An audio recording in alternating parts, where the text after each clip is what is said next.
Today, we need to prepare our forces for full-scale conflict, not an asymmetric type conflict.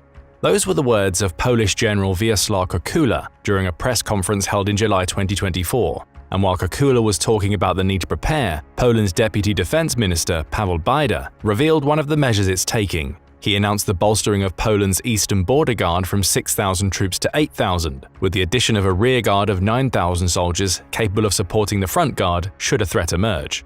What would that threat be? A Russian invasion through Belarus and Kaliningrad akin to Russian President Vladimir Putin's special military operation in Ukraine? Poland has sent a simple message to Russia: we've had enough and we're ready to fight.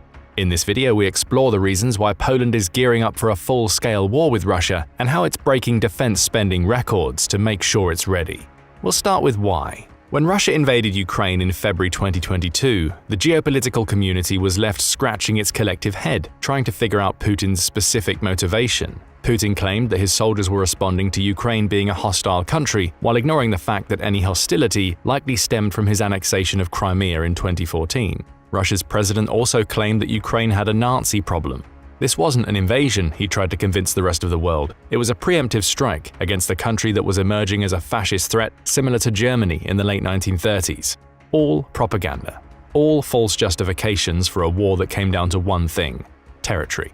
The reality is that Putin is desperate to deliver personal glory unto himself by reclaiming a country that was once part of the Soviet Union. Putin himself is a product of what he likely sees as Russia's glory days. By capturing Ukraine, he takes the first step toward building an empire that he hopes will rival the scope and breadth of the one that existed during the first half of his life. If there were any doubts about his motivation, Putin made his desires clear during his February 2024 interview with Tucker Carlson. Russia's president spent much of the interview rambling about history from his perspective. He contrasted what he called the invention of Ukraine in the 20th century with the 862 establishment of the Russian state, using that historical comparison to reason that Ukraine shouldn't exist at all. It was once part of Russia. It should be part of Russia again. He also claimed that several areas that are now part of Ukraine, particularly in the country's east and south, had no historical connection to Ukraine whatsoever. The Novorossiya, which includes Crimea, is one of those areas. So are Mariupol, Bakhmut, and Kherson, all key targets of the Russian military campaign.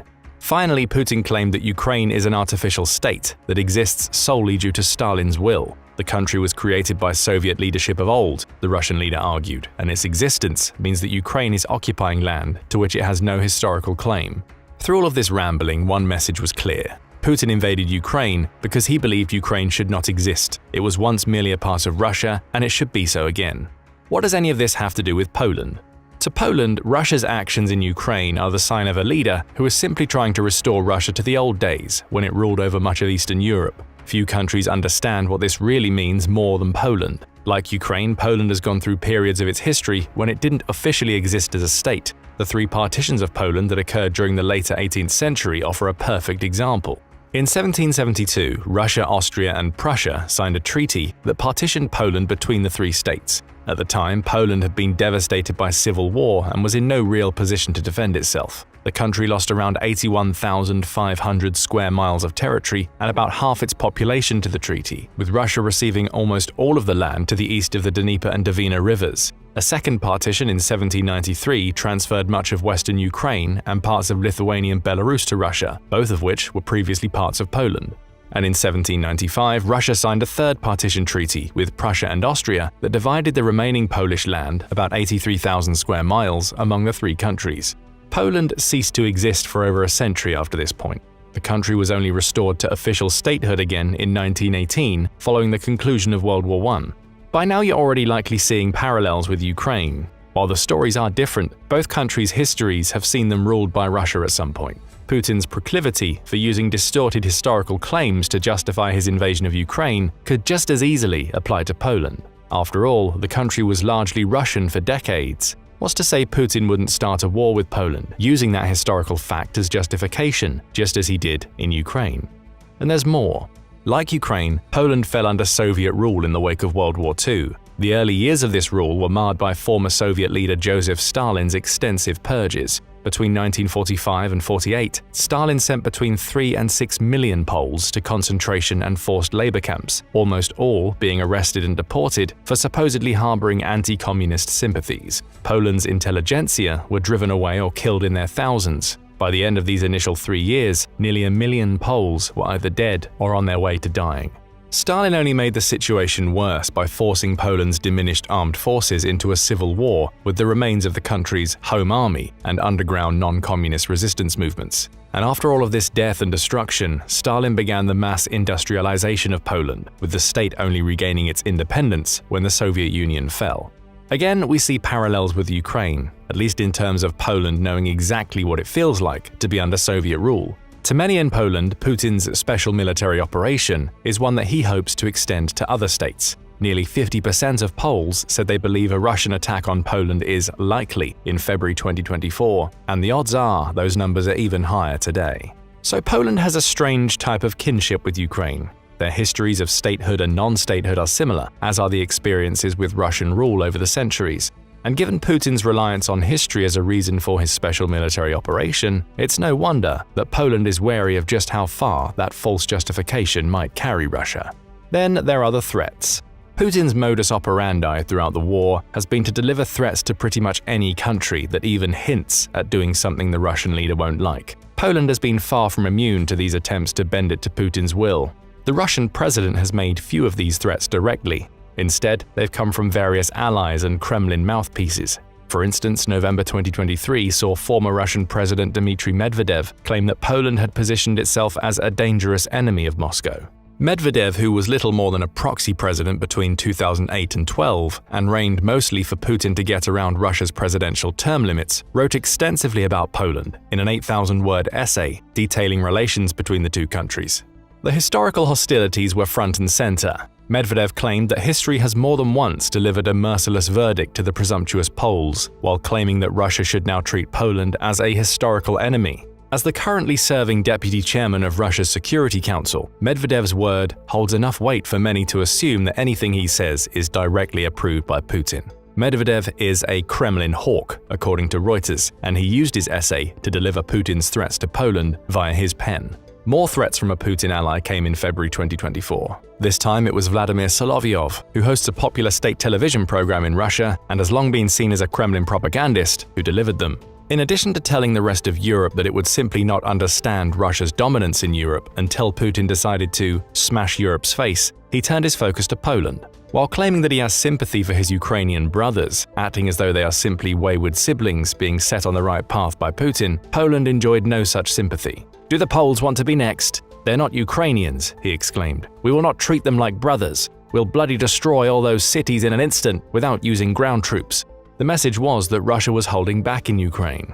The gloves would be off against Poland. Missile strikes, airstrikes, even the use of nuclear weapons, all were threatened by Solovyov, who also delivered the chilling warning that Russia won't even think twice.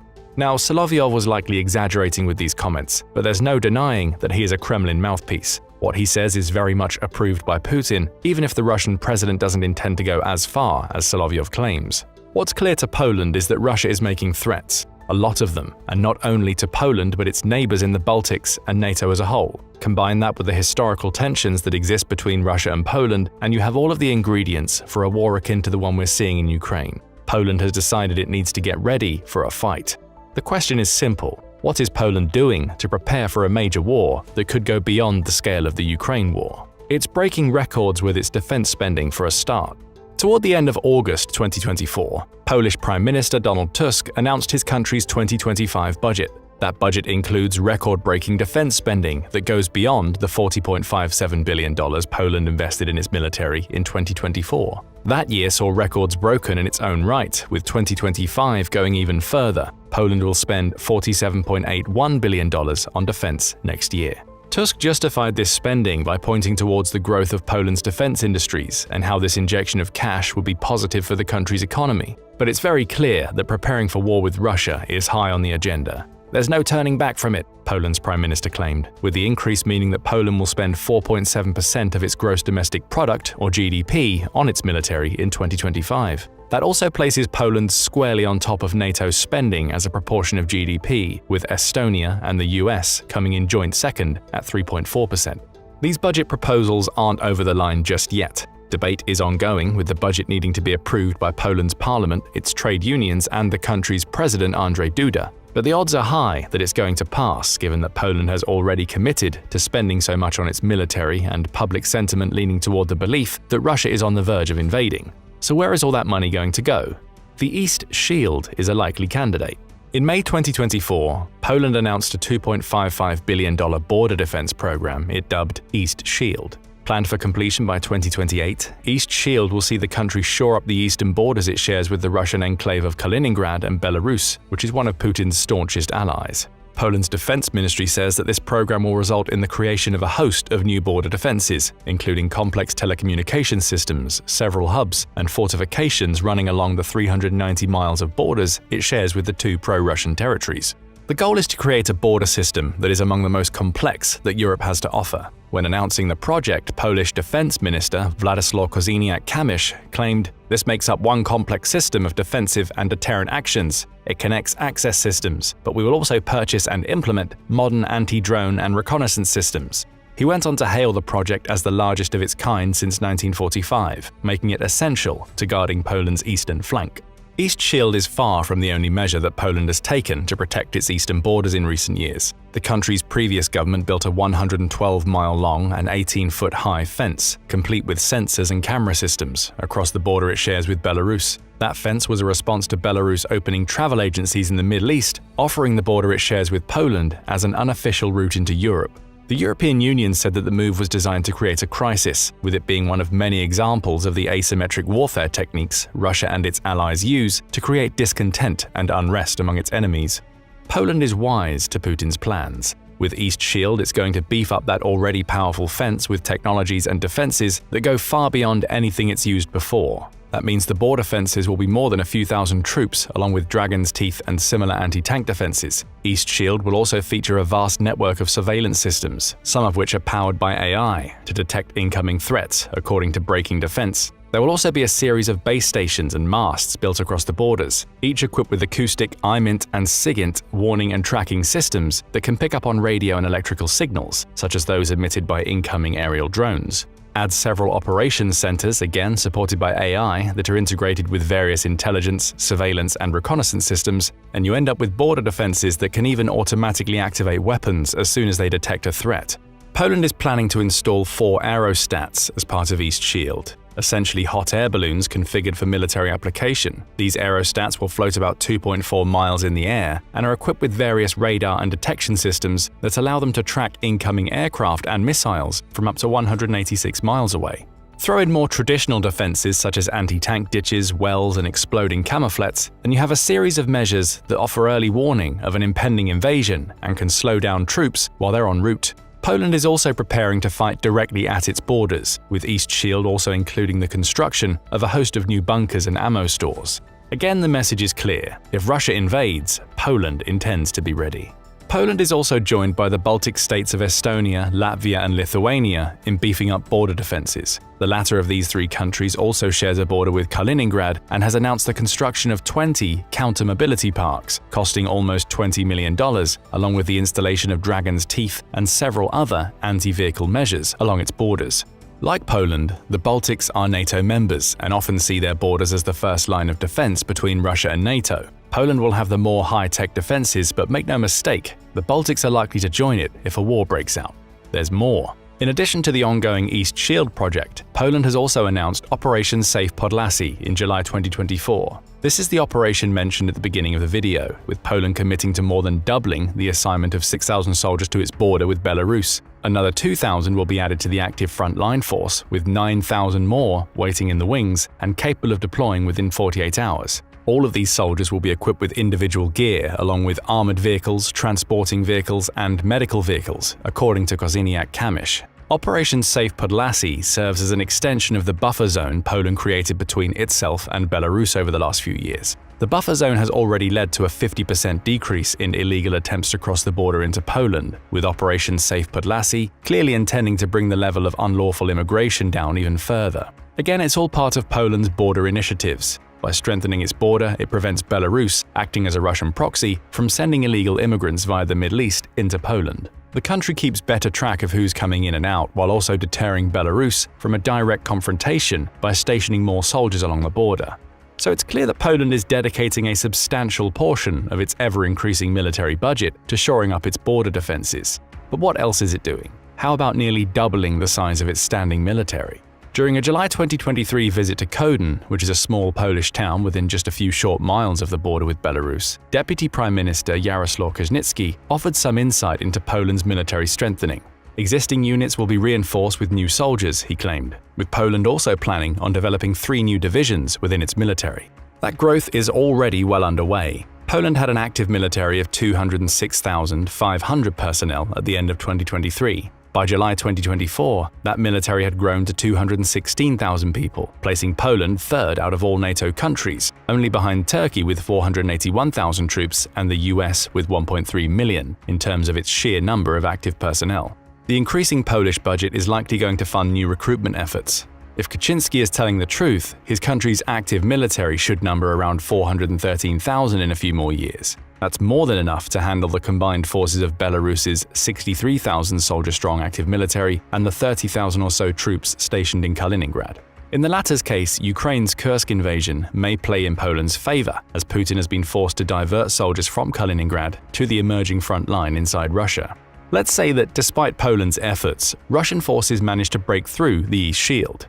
Already depleted thanks to the many defenses sitting along Poland's borders with Kaliningrad and Belarus, those forces will face a standing army that equals the manpower of the 410,000 army Russia had in Ukraine as of June 2023. Bear in mind that Russia has also lost over 660,000 troops in that war. If it attacks Poland, it's doing so with less equipment and inexperienced soldiers who will be running into the jaws of a country that has far more military power than Ukraine posed back in February 2022. And those soldiers will be fighting a country that's a NATO member. Poland has no intention of attacking Russia. It's building up its military to defend against Putin's aggression. That strengthened military will be joined by the armies of over 30 other countries, all triggered into action by Article 5 of NATO's founding treaty.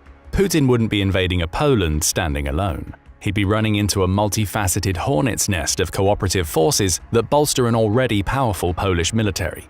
Then there are drones to consider. With Poland's East Shield seemingly focusing on preventing drones from breaking through the border or conducting electronic warfare, you'd be forgiven for thinking that the country has underestimated the attacking utility of drones. It hasn't. Like the rest of the world, it's seen that the Ukraine war has been a coming-out party for drones, with Ukraine using these low-cost, unmanned vehicles to strike Russia in Crimea, Kursk, and even Moscow. In mid-2023, Poland's armament agency, which secures weapons for the country's military, signed a deal with WB Group for a fleet of 1,700 Fly-Eye unmanned aerial systems. These drones are built in Poland, with each Fly-Eye system featuring 4 aerial vehicles that come equipped with thermal imaging cameras and multiple sensors. They're ideal for surveillance in day or nighttime conditions and have been used by the Polish military since at least 2015. Though surveillance-focused, Poland could jerry-rig these drones with bombs, turning them into kamikaze weapons in much the same way that Ukraine has used many of its drones.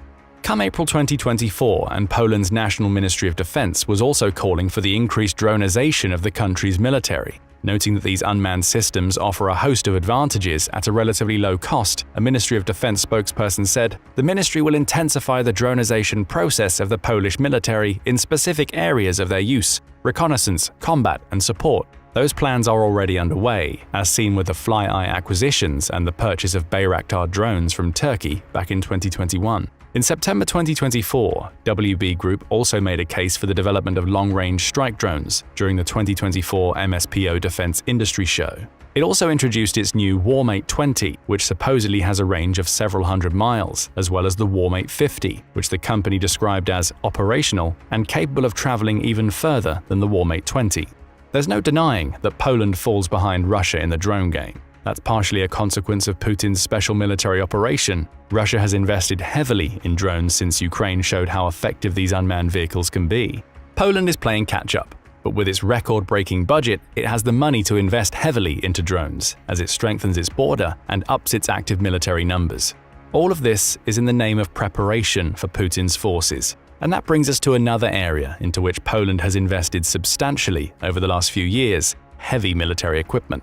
When Putin invaded Ukraine in February 2022, he did so knowing that Ukraine didn't have a huge amount of heavy equipment that it could use to fend off Russia's forces. Russia had thousands more tanks, artillery systems, rocket launchers, and aerial assets. That equipment discrepancy is the main reason Russia made such quick advances during the early weeks of the invasion, getting within touching distance of taking Kyiv before brave Ukrainian resistance fighters started pushing them back. Were it not for the constant military aid that's flown into Ukraine in the years since that initial invasion attempt, the country would likely have crumbled under Russia's pressure. Poland has no intention of allowing Putin to launch an invasion similar to the one he attempted in Ukraine. It's bolstering the number of tanks, rockets, and howitzers it has available so it can hit Russia hard on the ground if it ever tries to cross over into Polish territory. Among the many purchases the Polish military has made over the last couple of years are 288 South Korean Chunmoo artillery rocket launchers. These multiple launch systems are vehicle-mounted and can be transported at speeds of up to 55.9 miles per hour. They're also versatile. Base units can hold up to 20 130mm K-33 unguided rockets, each having a range of around 18.5 miles. If Poland wants to pack more of a punch with its new missile systems, it can also use them to fire up to 6 227mm rockets for up to 27.9 miles, or a pair of 400mm guided rockets that can travel up to 248 miles. The Chunmoo can even fire a 600mm ballistic missile over a distance of 180 miles. These 288 rocket systems cost $5.8 billion, and they'll be worth every penny to Poland because of their range and multiple firing options. They're also just the start of Poland's military equipment spending. June 2022 also saw Poland buy 1,000 K2 tanks from South Korea, with the first 180 of those tanks arriving in Warsaw in December of the same year. Each is a modern main battle tank crewed by 3 people and equipped with a 120mm L-55 smoothbore gun capable of rattling off 10 rounds per minute. Auto detection and tracking systems are built into the tank, along with thermal imaging systems and laser rangefinders. Add powerful explosive reactive armor, composite armor, and nuclear, biological, and chemical protection systems into the mix, and you get a tank that's far superior to most of the Soviet-era tanks Russia has fielded in Ukraine. Poland is even getting ready to manufacture these tanks in-house, with Kosniak Kamysz saying that South Korea is committed to provide all technical information as soon as possible so that Polish arms plants can prepare for the production of K2 tanks in Poland. More South Korean spending was confirmed in October 2024 when WB Group announced a newly signed contract with South Korean firm Hanwha Aerospace to build a missile production facility in Poland. This facility will be capable of manufacturing several thousand missiles for Poland's new Chunmoo rocket artillery launchers every year. Here we see signs of Poland making sure it doesn't get caught in the same trap as Ukraine. It's only now, over 2 years into the war with Russia, that Ukraine is getting to the point where it's capable of building its own drones and missiles. Poland wants to be able to do that from the moment that Russia invades. It's buying huge quantities of weapons in bulk and has clearly established solid relationships with South Korea's defense industry. But it's also putting the appropriate measures in place to ensure it can build more and ramp up production quickly if Putin invades. These purchases are just the tip of the iceberg that extends far below the metaphorical ocean's surface. August 2024 saw Poland buy 48 Patriot air defense missile batteries from the United States, giving it 6 battalions of these powerful weapons. Ukraine only has a handful of Patriots, but it's proven time and again that the missiles the system fires are exceptional at taking out aerial threats. Add 644 Patriot missiles to Poland's spending spree, and the country will be far better equipped to deal with Russia's aerial threat than Ukraine. And that's the point. Ukraine has provided the rest of the world with plenty of lessons on how to fight against Russia. It's also shown the type of tactics Putin uses in a war, and through trial and error combined with great strategy, has demonstrated how to overcome Putin's meat grinder approach. Poland has been paying attention. If a Russian invasion comes, it'll be so much better equipped than Ukraine was to deal with the early stages. After that, it'll fortify, while also relying on its NATO allies to combine with its military to decimate Putin's forces. Poland has had enough of Putin. There'll be no repeat of the Ukraine war in Poland. Instead, Putin will find himself fighting a technologically advanced country that's guarding its borders, preparing for all of his tricks, and understands how to counter almost every single strategy the Russian president has. But what do you think about Poland's preparations? Is the combination of spending on military strengthening and enhanced border defenses enough to fend off Putin's invading forces? Would a Russian invasion of Poland trigger World War III due to Article 5 of the NATO treaty? Going into war isn't always a choice. More often than not, it's a necessity. And even with NATO's support of Ukrainian independence, it seems like Putin is leaving the US less and less choice in the decision of whether or not to get more actively involved in the war in Ukraine. But if the US had to suddenly engage in a full-scale war against Russia, how would it fare? What plans is it making for such an eventuality? One thing is for sure, Putin had better buckle up.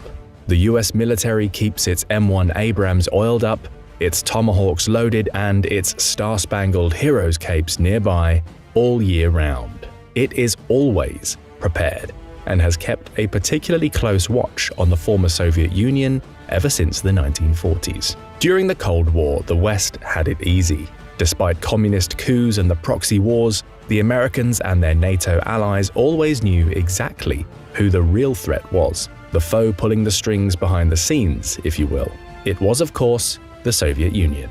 For 45 years, the West had prepared, strategized, and planned for the ultimate eventuality, an all-out military confrontation with the Soviet superpower. Whether the Cold War conflict went hot by spiraling into the nuclear realm, or if kinetic operations remained firmly moored in the familiar bounds of conventional warfare, made little difference. What mattered most was that the enemy and its intentions were clear. Knowing that is half the battle. But what happened next changed everything. The Soviet collapse in the early 1990s kick-started 3 decades of self-discovery as the US spread its wings as the world's sole superpower. Combating terrorists, genocidal dictators, and non-state tyrants became the order of the day. NATO members drifted apart, the alliance's mission and purpose suddenly cast into doubt. Then came a 2-decade forever war in the Middle East. We all know how that turned out. After a decade of strategic revision, the US finally embarked on a wholesale pivot to Asia, now hoping to contain a Chinese threat which had for decades grown stronger almost in plain sight. And then February 2022 happened. Russia invaded Ukraine. Geopolitical clarity, it seemed, was restored. The aggressive Russian bear, whose foreign policy since the Soviet collapse had vacillated somewhere between bitter Western resentment and surprising Western rapprochement, showed its true colors. America, firmly committed to bolstering its presence in the Indo-Pacific, nevertheless seized the opportunity in Europe. For years it had been nursing its wounds, trying to restore European partnerships and alliances which had slowly atrophied under the pressure of populist politics. The invasion recast these relationships in stone. Everyone in the Western world suddenly saw the reflection of their own histories in Ukraine's existential fight for its independence. The US and its Western allies pledged collective action: sanctions, hybrid warfare, material donations, refugee support, and military training. Everything short of entering the fight themselves. This Western support coalition has shown no signs of weakening now, more than a year into the war. If Finland's recent accession to NATO says anything, it has only grown stronger.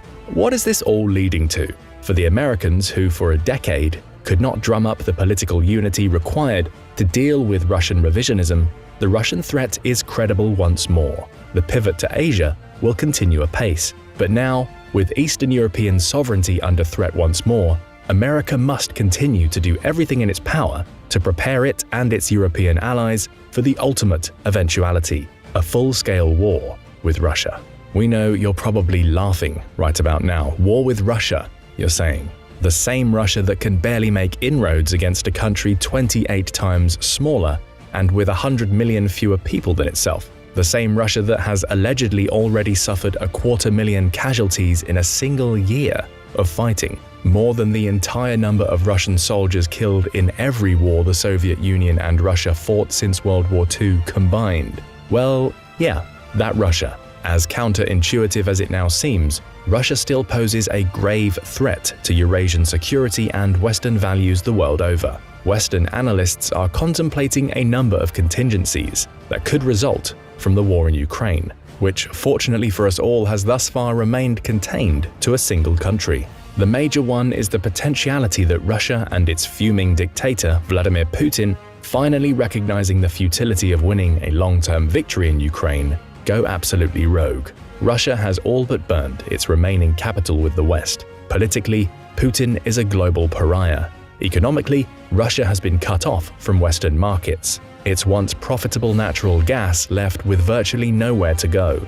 Sanctions continue to cut into its ability to supply its military and civilian population with the specialized industrial and technological parts it needs to function effectively. Militarily, there's little evidence the latest round of mobilization will provide the tactical momentum Russia needs to win over the long term. Rather, it's more likely that untrained Russian conscripts or mobiks will continue to be fed into the meat grinder to little effect. Will Putin back down? You can almost guarantee he won't. He's already raised the stakes too high. His people, his propagandists at least, expect too much of him. He's paranoid. He must deliver on his promises. The Ukrainians, as long as they live and breathe, will never accept the Russian occupation on any scale. As a final recourse, Putin still has his nuclear umbrella, something he knows the West won't gamble on. From our vantage point today, it seems as though Putin's Russia, if it continues its present course, will almost have to go rogue. It won't end the war with a negotiated settlement unless something drastic changes, but as attrition whittles down its once vaunted military power, it will be forced to engage in its antebellum tactics, only far more aggressively. It will rely on asymmetric warfare and hybrid operations to destabilize the West. It will increasingly act like a global version of its now closest remaining ally of consequence, Iran, completely decoupled from the international community, pursuing a revanchist foreign policy using drones, proxy wars, missile strikes, espionage, and more, all while using its nuclear umbrella to deter Western retaliation. Nuclear threats will continue to grow in intensity. Cyber operations will increase in kind. Putin will target vulnerable pipelines and transoceanic fiber optic cables. Russia will continue to fund and sponsor disinformation and misinformation campaigns. Russian bots named Peter and Frank will enter your feeds at election times in the hopes of trolling you into voting for their candidate of choice. The bloodletting in Ukraine will continue. The threat of escalation will remain omnipresent. And that isn't good, because as one think tank put it, a rogue Russia still represents a geopolitical crisis of the highest order. It's a threat to global security, Western political systems, the cybersphere, space, and food security, not to mention every Ukrainian civilian. Let's be clear, Ukraine has blunted, if not outright neutered, Russia's conventional military power over the past year. That feat alone is remarkable. But this war won't end anytime soon. Russia remains a dangerous foe, and elsewhere, especially outside Ukraine, the bear can still bite. Make no mistake. So where, outside Ukraine, could the US see itself fighting Russia, and how would it do so? One of the geopolitical hotspots for a possible confrontation between Russia and the US is in a random chunk of territory wedged between Lithuania and Poland, known as the Kaliningrad exclave. This sparsely populated patch of land is Russia's gateway to the Baltic, a heavily defended former German port city ceded to the Soviets in the aftermath of World War II. Kaliningrad's geography is tricky. The port is literally surrounded by NATO countries. Strategically, it's an A2AD, or anti-access area denial nightmare for NATO. Home to thousands of Russian forces, advanced fighter jets, and nuclear-capable Iskander-M missiles, the exclave is connected to Belarus by a narrow 40-mile land bridge known as the Suwalki Gap, which itself cuts into the only two highways and lone railroad connecting Poland to NATO's exposed Baltic states. Since NATO assets cannot traverse the Suwalki Gap without coming under the guns of Russia's military in Kaliningrad, the wide-open rural region is a crucial choke point that Russia would almost certainly exploit if it ever sought to cut off the Baltics from NATO. Finland's accession to NATO has caused tensions in this region to flare once more. In a matter of 1 year, NATO's border with Russia has doubled, adding over 800 miles of densely wooded, difficult-to-patrol tundra. The Baltic Sea has come firmly under NATO's protection, with Kaliningrad the only Russian outpost in an otherwise Western-friendly sea of states. Putin has had grievances against the West for years, and nobody, certainly not now, should bother trying to predict his next move. But prediction and preparation is the express job of America's military strategists. Were Putin to try to secure the Suwalki Gap to Kaliningrad or gain a foothold in Finland, Lithuania, Estonia, or any of its past satellites, the US and its allies must try to discern his regional capabilities and prepare for an open conflict. But what would this look like? How does the Russian way of war differentiate from the American approach? America is fortunate, at least far more fortunate than Russia in this hypothetical. Its robust network of military alliances and partnerships throughout Europe mean it would be far from alone in a war against Russia. Before the war in Ukraine, both Russia and NATO had respected the terms of the 1997 NATO-Russia Founding Act, committing both sides to avoid reinforcing or permanently stationing forces on the territories of the former Warsaw Pact states or their neighboring Russian borders. Russia abrogated itself from these terms when it invaded Ukraine. Now, NATO has a clear pathway to bolster its presence in these critical areas using measured multinational deployments and the increased rotation of permanently based American troops. The fact America's force posture would be complemented by the presence of British, Polish, Italian, Spanish, French, Estonian, Latvian, Lithuanian, Finnish, and many other allied partners speaks to the logic of the American way of war, which in the modern era has become multinational and collaborative to the core. There is strength in numbers and resolve in collective resilience. These force multipliers are not something Russia could count on in a direct confrontation with NATO.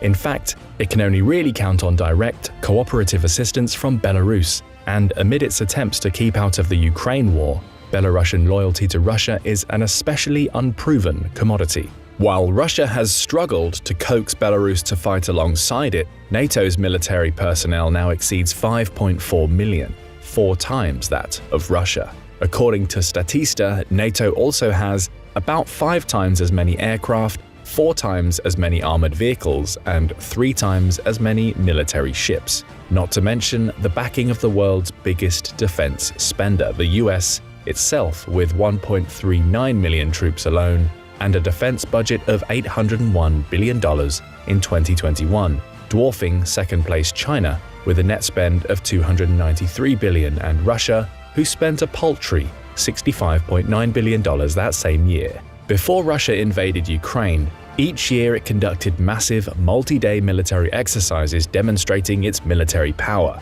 NATO has done the same, ramping up its collective exercises over the past year in response to Russian aggression.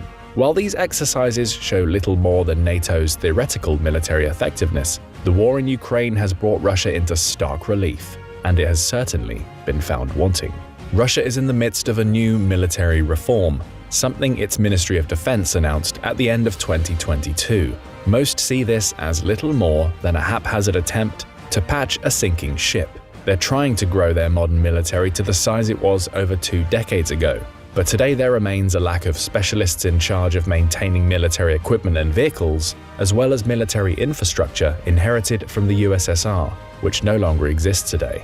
Additionally, there were tens of thousands of auxiliary positions like military financial officers and army construction workers, which have also ceased to exist. In other words, noted Russian military journalist and military analyst Pavel Felgenauer, the nominal size of the armed forces cannot be increased in a realistic and meaningful way.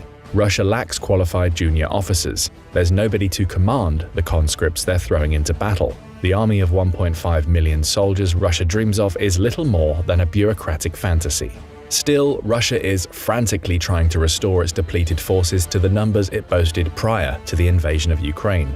It isn't working. Its armed forces today are lacking in some areas of modern military technology, including drone capability, electronic components, and radar and satellite reconnaissance, Felgenauer told the media. Yes, we have weapons, but our reconnaissance capabilities are weaker than our attack capabilities. So we have a long-range, sometimes precision-guided weapon, but we don't always know where the target is. But what if Russia went into a full-scale war with the West despite these obvious weaknesses? Let's say for the sake of argument that Putin goes rogue. He sees Finland's NATO membership as the final straw. He still doubts the West will risk starting World War III, and he is desperate for a quick victory in Europe. He throws everything into the Ukrainian cauldron, and it all goes wrong. Armed with Western tanks and eventually aircraft, Ukraine mounts a series of counteroffensives that all but push back Russia to its own borders. Decisively defeated on the battlefield, the enemies of Lukashenko's pro-Russian faction in Belarus stage a coup and oust the leader from power. In the cascading crisis, weathered Belarusian volunteers, which for years had fought in Ukraine, return home and help throw the Russians out of their homeland. Belarus thus switched sides, leaving the Russian garrison at Kaliningrad entirely surrounded by enemy forces. The Suwalki Gap is no longer a concern for the West, but it is for Russia.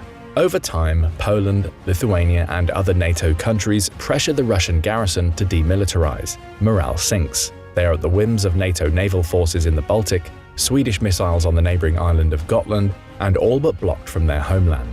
Putin decides the time is ripe to present NATO with a sort of final act. He invades Belarus and, hoping to regain a foothold in Eastern Europe, Putin decides to test NATO's resolve, launching an attack on the Suwalki Gap and small villages along the Estonian, Latvian, and Lithuanian borders. He uses Kaliningrad's Iskander missiles and naval missile corvettes to cover his advance. With the bulk of its reserve forces in Poland and Finland, Putin's forces overwhelm the unprepared NATO multinational garrison in Estonia, which is briefly forced into retreat. Russia immediately begins reinforcing its positions, bracing for the inevitable counterattack as NATO triggers Article 5. NATO's tripwire strategy to place small forward presence battalion-sized deployments in the Baltic to absorb a Russian invasion while it rushed its reserves to the front could not prevent Estonia from coming under Russian control. Latvia looks like it will hold, but only just. But once Estonia fell, all of NATO's Baltic states, supported by its European, American, and Canadian allies, converged. The West has wargamed this scenario over and over again, and Russian units immediately feel pressure from NATO's Response Force and Very High Readiness Joint Task Force, a multinational brigade on a constant state of alert. The initial surge into the Baltics is complicated by Russian missile attacks on roads, bridges, and railways. The US and NATO respond by establishing air superiority over Estonia at high risk to itself, beginning with a massive cyber attack and cruise missile strikes launched by a fleet of B-52s on Russian SAM sites that overwhelm their air defenses. Learning the lessons of the Ukraine war, NATO targets Russia's vulnerable logistics infrastructure, supplying its forward Estonian presence. Superior commercial satellites, drone technology, UAVs, electromagnetic capabilities, and next-generation precision-guided munitions fired by interoperable F-35 fighters enable NATO forces to target railway hubs supplying Putin's war in a way the Ukrainians never could. Once Russia gave up their air to NATO and the US, it was essentially game over. Kaliningrad, isolated and completely surrounded, capitulates in a matter of days. NATO continues to pour manpower and material into Estonia at a rate unmatched by Russia. Its theater assets are better maintained. It has higher morale, reinforced by a clear sense of mission. It suffers fewer casualties, a result of superior airlift capabilities and hospital facilities. It engages in full-spectrum multi-domain operations, or the simultaneous attack from sea, air, land, and cyberspace, unleashing a single symphony of violence to break down advanced defenses. It has been trained for years. Through it all, NATO member countries shoulder a fair share of the burden, thus proving the NATO concept. Russian morale breaks under a withering, round-the-clock assault. The war is over in a matter of weeks. Russian forces beat a hasty retreat to Moscow, and Putin's world comes crashing down as his people, fired up after years of disappointment, global isolation, bloodshed, and military setbacks, finally turn on him. Sure, it's all hypothetical, and yes, it's fair to claim that the West has struggled against forces far weaker than the conventional peers they would face in the Baltics over the past few decades. A fair criticism, but one equally applicable to nearly every country immersed in counterinsurgencies and irregular warfare. It's hard to believe that Russia could ever succeed in an out-and-out military confrontation against the West all on its own. If the West applies the full weight of its collective military capabilities on a clearly defined enemy, the outcome for Putin would be very, very bad indeed. His only recourse, again, would be to threaten the world with nuclear destruction. Would he really go that far? It's January 2024, and General Patrick Sanders stands before an audience at the International Armoured Vehicles Exhibition in London. However, the general doesn't merely have vehicles on his mind. A much bigger problem troubles him: Russia.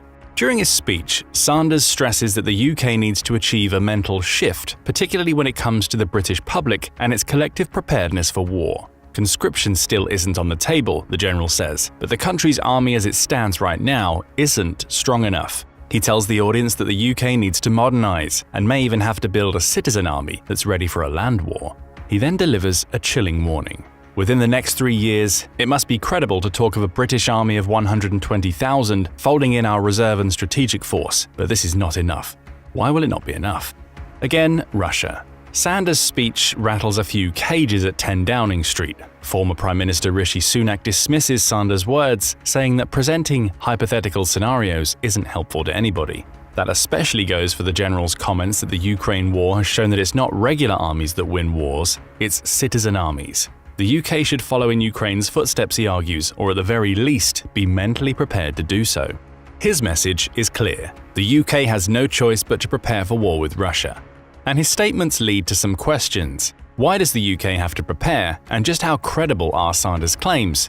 Assuming the general is correct, how would the UK fare if it faced Russia today? And what, if anything, is it doing to prepare for a war with one of the world's largest militaries? To begin answering those questions, we must first dive into the relationship between the UK and Russia. Both nations have essentially been at peace since the end of the Crimean War and have been allies fighting alongside each other in 2 world wars. Given that somewhat friendly history, how have relations between the two countries fractured to the point where the UK needs to be ready for war? It all starts with the rise of Vladimir Putin. Putin's rise to the Russian presidency in 2000 marked the end of the cooperative relationship the UK enjoyed with Russia following the end of the Cold War. That end didn't come immediately. Rather, a series of events slowly transformed the relationship from one of cooperation into one of confrontation, perhaps starting with an infamous incident, the 2006 murder of Alexander Litvinenko. A former officer with the Federal Security Service, or FSB, Russia's replacement for the KGB, Litvinenko was a Russian spy who had become critical of his country. In 1999, Litvinenko earned the FSB's ire when he claimed that the agency had begun colluding with the Russian mafia and was responsible for several apartment bombings in Russian cities that Russia then used to justify the Chechen War. But perhaps more dangerous to Litvinenko, according to a 2016 report by The Guardian, was that he had a personal vendetta against Putin.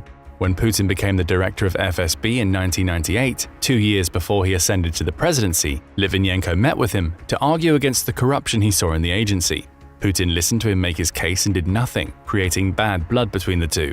It's likely this incident that prompted Litvinenko to leave FSB and flee to Britain in 2000, where it's believed he started working for the MI6 spy agency and developed associations with former Chechen leader Akhmed Zakayev and a Russian oligarch named Boris Berezovsky, both critics of the Kremlin, both enemies of Vladimir Putin. If those associations weren't bad enough, Litvinenko was also not shy about attacking Russia's president. In July 2006, he wrote an explosive article in which he claimed Putin was a pedophile who had abused his position as the head of FSB in the late 1990s to destroy videotape evidence of himself having sex with underage boys. Add to that further accusations that Putin was responsible for the October 2006 murder of a Russian journalist named Anna Politkovskaya, and Litvinenko had placed himself on Putin's hit list. It wouldn't be long before Putin enacted his revenge. In November 2006, Litvinenko was killed inside the UK through the use of a poison named polonium-210, which had been administered to a cup of tea. The inquest that followed revealed that Litvinenko was being paid by MI6, though the specific terms of his employment weren't revealed, and that he had been targeted by assassins. Specifically, the 2 men he met for that fateful cup of tea, Andrei Lugovoy and Dmitry Kovtun, were accused of being the men who administered the poison. However, they weren't acting alone. The inquest revealed that Putin likely greenlit the order to kill Litvinenko. The assassination triggered a turning point in UK and Russian relations, with the UK being incensed over the fact that Russia would kill somebody on British soil. In addition, Russia had been uncooperative with the investigation and even refused to extradite one of the suspects. Several Russian diplomats were expelled from the country in response to the killing, along with the UK ending its intelligence cooperation with Russia and freezing some of its assets. If nothing else, the incident showed the UK that Putin was willing to violate the country's laws to get what he wanted. Litvinenko's assassination wouldn't be the last time this happened. In March 2018, a Russian double agent named Sergei Skripal was poisoned in the UK. A former officer with Russia's GRU agency, a military intelligence unit, Skripal and his daughter were found slumped on a park bench 8 years after arriving in the UK as part of a spy swap deal in 2010. Both survived. 2 Russian men, Alexander Petrov and Ruslan Boryshov, were accused of the crime, and details soon emerged that demonstrated the covert nature of their attempted assassination. Skripal was poisoned using a Russian-made military-grade nerve agent, with the poison having been applied through the squirt of a perfume bottle. Russia denied all involvement. It claimed that rogue elements had somehow gained access to the nerve agent and had used it without the Kremlin's knowledge. Britain's then Prime Minister Theresa May gave Putin 24 hours to prove his claims, which he failed to do so in the eyes of the British government. By March 2018, the UK was saying that there was no alternative conclusion other than the Russian state was culpable for the attempted murder of Sergei and Yulia Skripal. Another attack on citizens inside the UK, and yet another incident that further soured the relationship between Britain and Russia. The Guardian claimed in 2018 that the incident plunged the relationship between the countries to its lowest depths since the 1980s and the cruise missile crisis. But those relations would reach new depths in February 2022. On February 17, 2022, the UK created new legislation that would give its ministers the power to impose fresh sanctions on Russia's businesses and oligarchs. The decision came in the wake of growing tensions in Europe as Putin appeared to be gearing up to invade Ukraine. About a week later, Russian soldiers started a war that continues to rage to this day. The UK joined the rest of the Western international community in condemning the war and used its new powers to levy sanctions. It also began supplying aid to Ukraine, along with many other countries, with Britain's contributions having reached $54.2 billion in value as of July 2024. All of this backstory matters because it paints a picture of the two countries that have experienced continued fracturing of their relationship over the last 24 years. Through his assassination attempts, Putin has shown that he not only lacks respect for the UK and its laws, but that he's willing to deploy agents into the country to get what he wants. He has set a precedent. Russia has operated in Britain before, and it may well do so again. Only this time those operations would escalate into full-scale war. Assassinations, secret plots, and sanctions combined do not create an atmosphere in which that war would occur. It's what's happened since Russia invaded Ukraine that has led the UK to the point where it needs to prepare. Take the repeated threats from Russia as an example. In February 2024, Russia's former president Dmitry Medvedev commented on the concept of Russia returning to the borders it had in 1991. Doing so would be untenable, claimed Medvedev, who now serves as Russia's Security Council head, as it would mean Russia would have to give up the territory it's taken in Ukraine, as well as Crimea and Chechnya. Speaking on Telegram, a social media platform that's popular in Russia, Medvedev issued a chilling threat. Attempts to return Russia to the borders of 1991 will lead to only one thing: towards a global war with Western countries using the entire strategic arsenal of our state.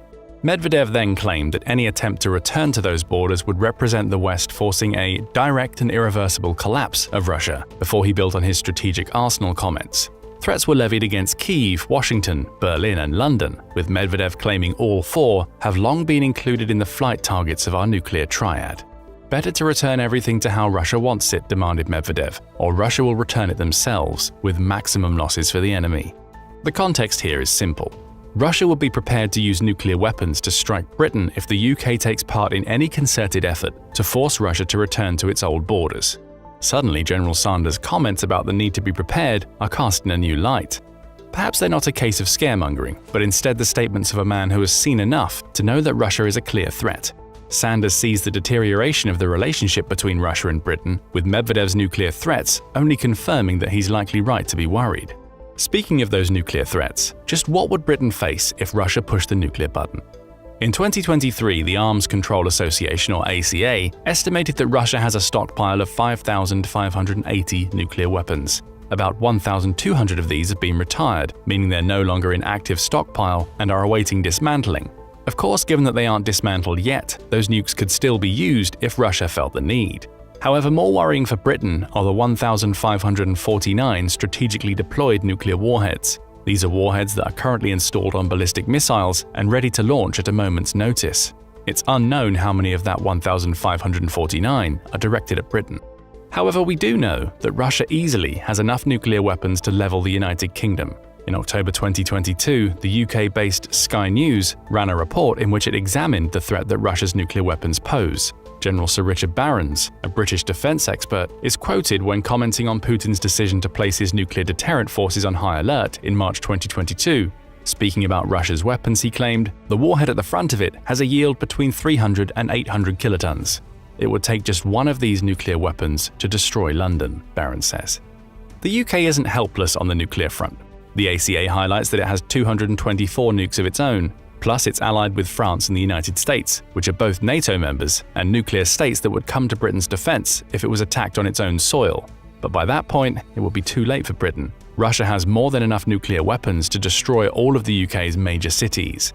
Of course, these are far from the only nuclear threats that Russia has thrown around. It has a long history of using the threat of nukes to try and get its way, dating back to the Cold War era. Yet another nuclear threat, albeit one made in response to the possibility of Russia losing its current borders, may not be enough to convince Britain that it needs to prepare for war. But Medvedev's is far from the only threat made by Russia to the UK. During a state visit to Ukraine in May 2024, former British Foreign Secretary David Cameron committed to delivering at least $3 billion in military aid annually to Ukraine for as long as is required. However, that wasn't the headline from the visit. Instead, it was a single quote that made waves. Just as Russia is striking inside Ukraine, you can quite understand why Ukraine feels the need to make sure it's defending itself.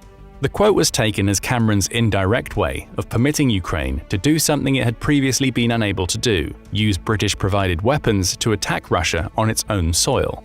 While Cameron's comments provided room for doubt, further comments made by new British Prime Minister Keir Starmer removed that doubt entirely. Speaking to Bloomberg journalists on July 9, 2024, Starmer claimed that it was up to Ukraine to decide how it would use British weapons, including the long-range Storm Shadow missiles the UK has been sending.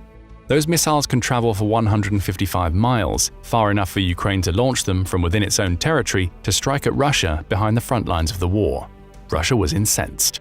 In the wake of Cameron's comments, Moscow summoned Britain's ambassador to Russia to the Foreign Ministry to deliver a message. Any strikes made by Ukraine on Russian territory using weapons supplied by the UK would force retaliatory strikes on British military facilities, both in Ukraine and elsewhere. The implication is that elsewhere could mean on British soil. Yet another threat, and yet another justification for General Sanders' comments that Britain needs to prepare. The UK didn't backpedal on Cameron's statements in the wake of Russia's threats, with Starmer's July 2024 comments only adding fuel to the fire. Russia argues that Britain is needlessly escalating tensions. The UK's refusal to back down means that the threat of war between the two countries is higher than ever. However, it's not just direct threats against Britain that could lead to the UK and Russia going to war. It's Putin's threats against British allies. In January 2024, the British government released a risk analysis that claimed there is a 1 in 4 chance that Russia will launch an attack on a British ally within the next 2 years. That analysis came just days after General Sanders' warnings and the government's shooting down of those warnings, with the report describing Russia as an adversary state throughout. The report claimed that there was a 25% chance of Russia attacking a non-NATO ally, such as Sweden. Of course, Sweden has since become a member of NATO, potentially reducing the possibility of such an attack. But if it were to occur, Britain would find itself going to war not because it was attacked directly, but because it was bound to do so by Article 5 of the NATO Convention. The article essentially states that an attack on one NATO member's soil is treated as an attack on all members, with those who aren't being attacked duty-bound to come to the defense of the country that's being targeted. The message here is simple. Russian aggression toward countries like Sweden, Finland, or the Baltic states of Lithuania, Estonia, and Latvia could mean war between Britain and Russia. NATO hasn't lowered these tensions. If anything, it's exacerbated them with the creation of Operation Steadfast Defender 2024. Touted by NATO as the organization's largest military exercise since the Cold War, the joint effort saw 90,000 troops from all of NATO's 32 members converge on Europe to conduct a host of military exercises between January and May 2024. The exercises were split into 2 parts. First, the United troops would carry out a series of exercises focused on securing the Atlantic Ocean through to the Arctic Ocean. From there, ground-based troops would move across Europe, traveling from the north of the continent through its center and finally into Eastern Europe. NATO's stated goal was simple: demonstrate the organization's ability to defend every inch of its territory. The message to Russia was also clear, as NATO's exercise was designed to showcase that its forces are ready and waiting to fight should Russia launch an attack on a NATO ally. The UK was among the most heavily involved nations in Operation Steadfast Defender, as it sent 16,000 troops, a little under a fifth of the NATO total, and reinforced its commitment to collective defense. Once again, we see an escalation of tensions. Putin has repeatedly warned NATO nations not to get involved in his war against Ukraine. However, Russia's continued aggression has prompted many NATO nations, including the UK, to take stock of their defensive strategies in preparation for what some see as an inevitable war. This collective escalation could place the UK in a position where it has no choice but to go to war with Russia to support other NATO members. Finally, there's one more suggestion that the UK needs to gear up for war with Russia. Its own people think that war is inevitable. That's according to a YouGov poll conducted in February 2024, which quizzed Britons on whether or not they believed the country needed to get ready for a global conflict. Over half, 53%, believe that there will be another world war in the next 5 to 10 years, with 15% claiming that such a war is very likely. Another 38% say that war is somewhat likely, while a further 16% simply don't know one way or the other. On the plus side, 44% of those polled believe that the UK and its Western allies would prevail in a war over Russia and its allies, compared to just 13% who think Russia would win. Where does all of this leave the UK? One of its leading generals claims that war is coming. Since 2000, Britain has seen its relationship with Russia deteriorate enormously, to the point where the UK is referring to Russia as an adversary state in official reports. Moscow has levied threat after threat at Britain in 2024, ranging from mentions of nuclear weapons to warnings of strikes on British military facilities and equipment if Ukraine uses British weapons inside Russia. NATO appears to be preparing for war, having conducted one of the largest cooperative exercises ever during the first half of 2024, and Britain would likely be a major part of that war. And as YouGov reveals, most Britons appear to side with General Sanders and his belief that the war is coming. All of which brings us to another question. Is the UK ready to fight Russia? The simple answer appears to be no, or at least it's not ready to fight Russia alone. Every year, Global Firepower, or GFP, compiles a list of 145 countries with militaries, ranking them based on over 60 factors to determine which is the strongest. The United Kingdom performed well in the 2024 version of this list, achieving a ranking of 6th out of 145. The problem is that Russia came second, and it overpowers the UK in practically every department. Russia has 1.32 million active military personnel, compared to 184,860 in the UK. Russia also has over 1 million more reserve personnel, though the UK comes in with an impressive 924,000. The UK's defence budget is about half of Russia's, and its air force is far smaller, with 664 aerial assets compared to Russia's 4,255. Russia has more tanks, over 130,000 more armoured vehicles, and crucially, a navy that contains 664 more assets than the UK's Royal Navy. The last point is important. Britain's island status means that a conventional war would require Russia to attack via sea. Adding to all of this is the nuclear issue discussed earlier, as Russia has enough nuclear weapons to decimate the UK if conventional warfare doesn't do the job. General Sanders recognises Britain's comparative weakness. In July 2024, he warned that NATO, and Britain by extension, only had about 5 years to prepare for war with Russia. Honing in on Britain's defensive capabilities, he praised the UK's ability to combat cyber threats, as well as its ability to defend against terror attacks. But in a full-blown war, it will be found wanting. We have a huge gap in air defences, the general claims, adding that Britain needs to ensure that its skies are protected with greater investment and that the undersea cables that we rely on are protected from Russian sabotage. In other words, Britain needs to spend more on its military. Which brings us to the final key question posed in the video. What is the UK doing to ensure it's ready for war with Russia?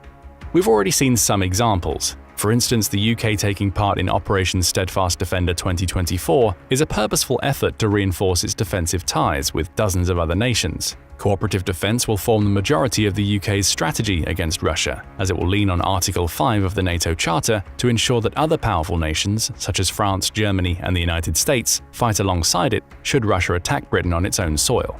The UK has also been busy signing security partnerships outside of NATO. For instance, 2017 saw it sign a trilateral submarine agreement that also involves the US and France, with 2021 bringing with it a similar agreement between the UK, the US, and Australia. Though these agreements don't compel any of the signees to come to the other's aid in times of war, the fact that they exist at all suggests that Britain will have plenty of allies on which it could rely during a war with Russia. Of course, allies alone won't win a war. The UK needs to prepare internally. It appears to be doing that by committing to the level of investment General Sanders believes is required. In April 2024, Chatham House reported that former Prime Minister Rishi Sunak had pledged to continuously increase Britain's military spending until it reaches 2.5% of gross domestic product, or GDP, by 2030. That would put it above NATO's 2% of GDP guideline, adding an extra £75 billion, or $96 billion, to Britain's defence budget over the next 6 years. Britain's July 2024 general election initially cast this budget in doubt. However, the Labour Party under Keir Starmer has reiterated Britain's intention to hit a 2.5% of GDP target, meaning military spending has survived a changing government. However, these budgetary increases may not be enough. The Institute of Fiscal Studies points out that the £75 billion pledge only works out if the UK intends to freeze its budget every year between 2024 and 30. In other words, a large amount of that money would have been accounted for within existing increases to UK defence spending, which is already at 2.3% of GDP. Taking that existing commitment into account, rising to 2.5% of GDP only adds £20 billion, around $25 billion, to the budget. While still a large amount of money, most of it will go toward plugging current funding gaps in Britain's military. That means it's having to spend more to play catch-up with Russia rather than spending to strengthen a fighting force that was already capable of winning a war. Nevertheless, the UK has been ordering and building more weapons since the outbreak of the Ukraine war. December 2022 saw it spend almost $300 million on thousands of next-generation light anti-tank weapons, or NLAWs, from Swedish manufacturer Saab. NLAWs can destroy a modern tank from a distance of up to 2,600 feet and would prove extremely effective in a ground war, given Russia's demonstrated reliance on tanks in Ukraine. A further $115 million was committed to buying L403A1 assault rifles, which feature stronger optical sighting systems than Britain's current rifles, as well as a muzzle signature reduction system. The UK government website suggests that up to 10,000 of these rifles may be purchased between 2023 and 33. Forces.net also reported that the UK is investing in drones capable of firing bullets costing as little as 13 cents per round in May 2024. The point here is that the UK is spending the money it has intelligently. It's seen Russia's extensive use of tanks in Ukraine and is investing in NLAWs and drones due to the success Ukraine has enjoyed with both. Purchasing new rifles also means Britain's soldiers would likely be better equipped than Russia's on the battlefield. However, it likely needs to spend more, and faster, if General Sanders' prediction of a conflict within 5 years is true. Right now, Britain's navy doesn't match Russia's in sheer size, even given the fact that much of the Russian navy is made up of patrol boats and smaller warships. Its aerial forces, as Sanders points out, are also not at the level they need to be to establish aerial dominance against Russia. Help from its allies could bolster the UK. But if it's to win against Russia, it likely needs to do more. That may mean an even greater commitment to spending, as well as increasing cooperation with its allies to ensure that collective defense is really what it's touted to be if Russia's aggression extends to Britain's shores. But what do you think? Does the UK really need to prepare for a war with Russia, or is General Sanders focusing on a future that's unlikely to happen? What else should Britain do to bolster its military? All friendships are over. Those are the words of a Lithuanian citizen named Darius when asked about what was happening between his country and the Russian exclave of Kaliningrad. His comments come in the wake of what LRT, or Lithuanian National Radio and Television, calls more symbols of separation between the Baltic state and its Russian-owned neighbor, with Darius going on to say that he had Russian friends when he was a child. Those friends even came to visit him in the Panamuna region, which is just across a bridge from Kaliningrad. Those friends aren't visiting anymore. And neither does Darius have any intention of crossing the bridge into Kaliningrad. The reason? Russian President Vladimir Putin's acts of aggression in Ukraine threaten not only the sovereignty of Ukraine, but also carry threats that Russia may attempt to take Lithuania if it's successful in its current war. As for the symbols of separation, they're actually far from mere symbols. They're preparations for war that many in Lithuania believe is coming. A war with Kaliningrad. But why is Lithuania gearing up to fight against the Russian exclave? What does all of this have to do with the war in Ukraine? And what might happen if Lithuania and Kaliningrad do end up fighting? Those are among the questions we'll answer in today's video. But first, we need to dig deeper into the fortifications that Lithuania has been putting in place to defend itself against Russia. In truth, those fortifications have been cropping up throughout 2024.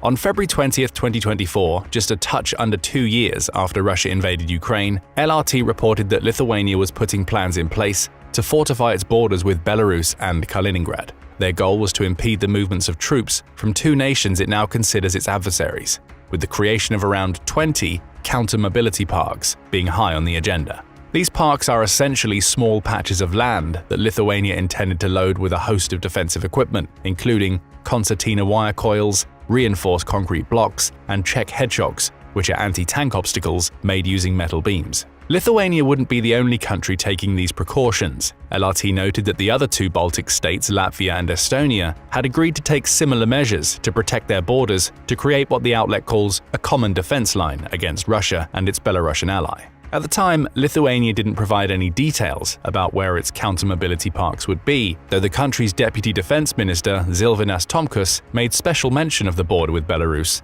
and what he called the Kaliningrad Strip. Tomkus also revealed that the government planned to spend 1.5% of its defense budget, amounting to nearly $35.5 million, on equipment for its counter-mobility parks in 2024. Fast forward to the end of July 2024, and we saw more examples of Lithuania preparing its border defenses. LRT reported that Lithuania had started to bolster its border defenses not only with the barriers mentioned in February, but also by building trenches and laying down minefields in preparation for a possible invasion from both east and west. Kaliningrad was a particular focus. Lithuania's border with the Russian exclave is already dotted with bunkers built during World War II, which were built by the Soviet Union just months before Nazi Germany invaded Russia. Those bunkers make up a portion of the Molotov Line, which stretches from the Baltic states to the Black Sea, and Lithuania, a former Soviet country, has 300 of those bunkers alone. Granted, the Soviet Union never equipped them with weapons or proper defenses. However, this means that in addition to its counter-mobility parks, Lithuania has a series of ready-made fortifications waiting for it to use. Many of these bunkers now sit disused, owned by whoever happens to own the land on which they sit, and the majority sit in what's called the Suwalki Gap,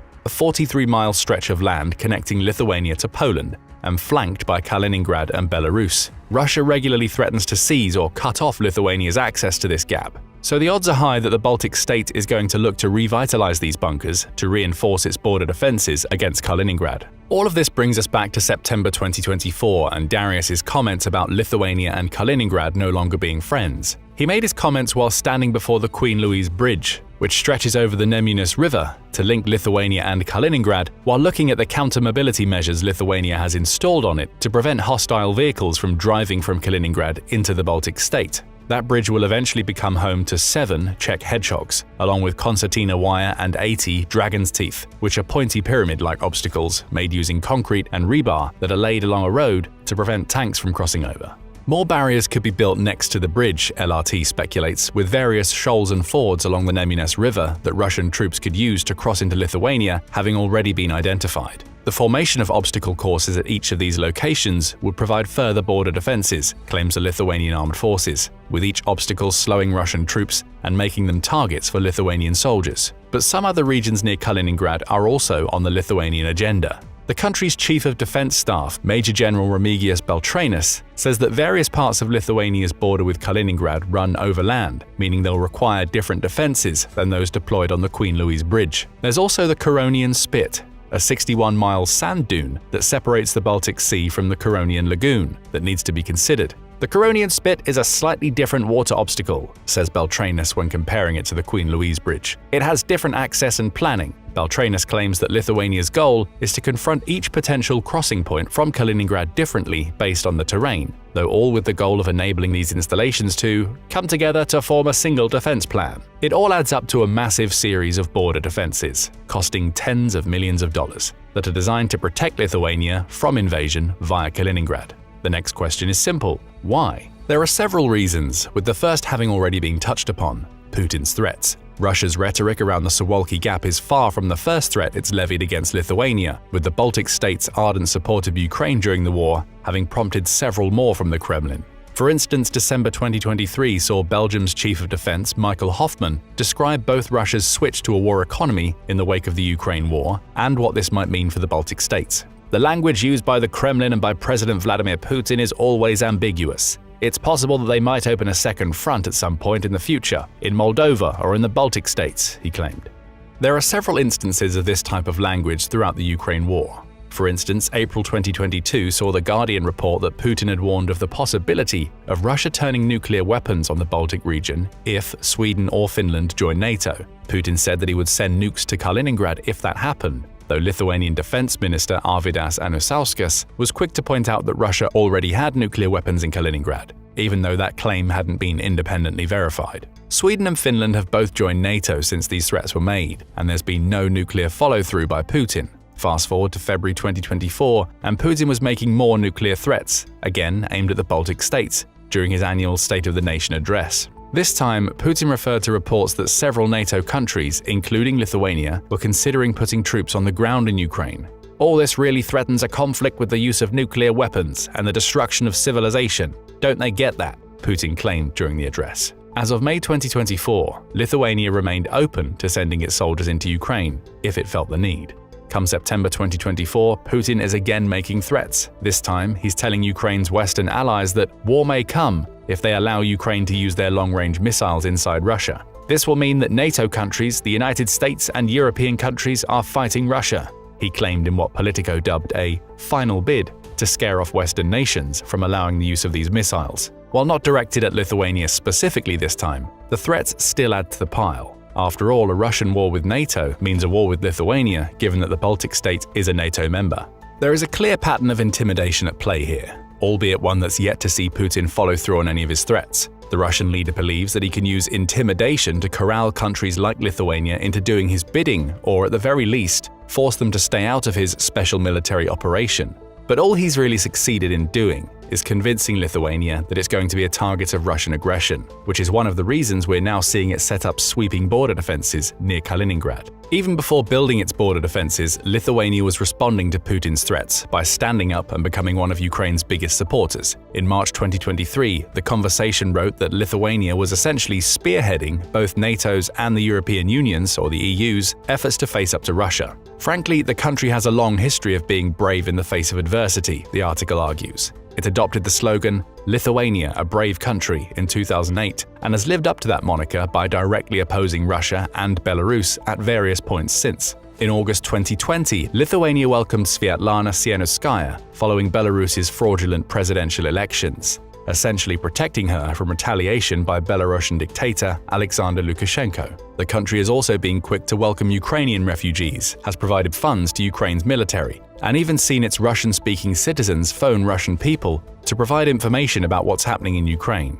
Lithuania was also one of the first to adopt a resolution calling on the United Nations to establish a no-fly zone over Ukraine following Putin's invasion, and it expelled Russia's ambassador from its capital city of Vilnius in April 2022. Simply put, Lithuania has been a political thorn in Putin's side for a long time. That's why the country takes the threats Putin spews more seriously than many other nations. It believes it understands the lengths of Putin's aggressive ambition, and it aims to protect itself against a potential invasion that may come as much in retaliation for its support of Ukraine as it may due to Putin's spats with NATO and the rest of the West. Some might even argue that Putin is already at war with Lithuania. He's just not waging that war in the traditional sense.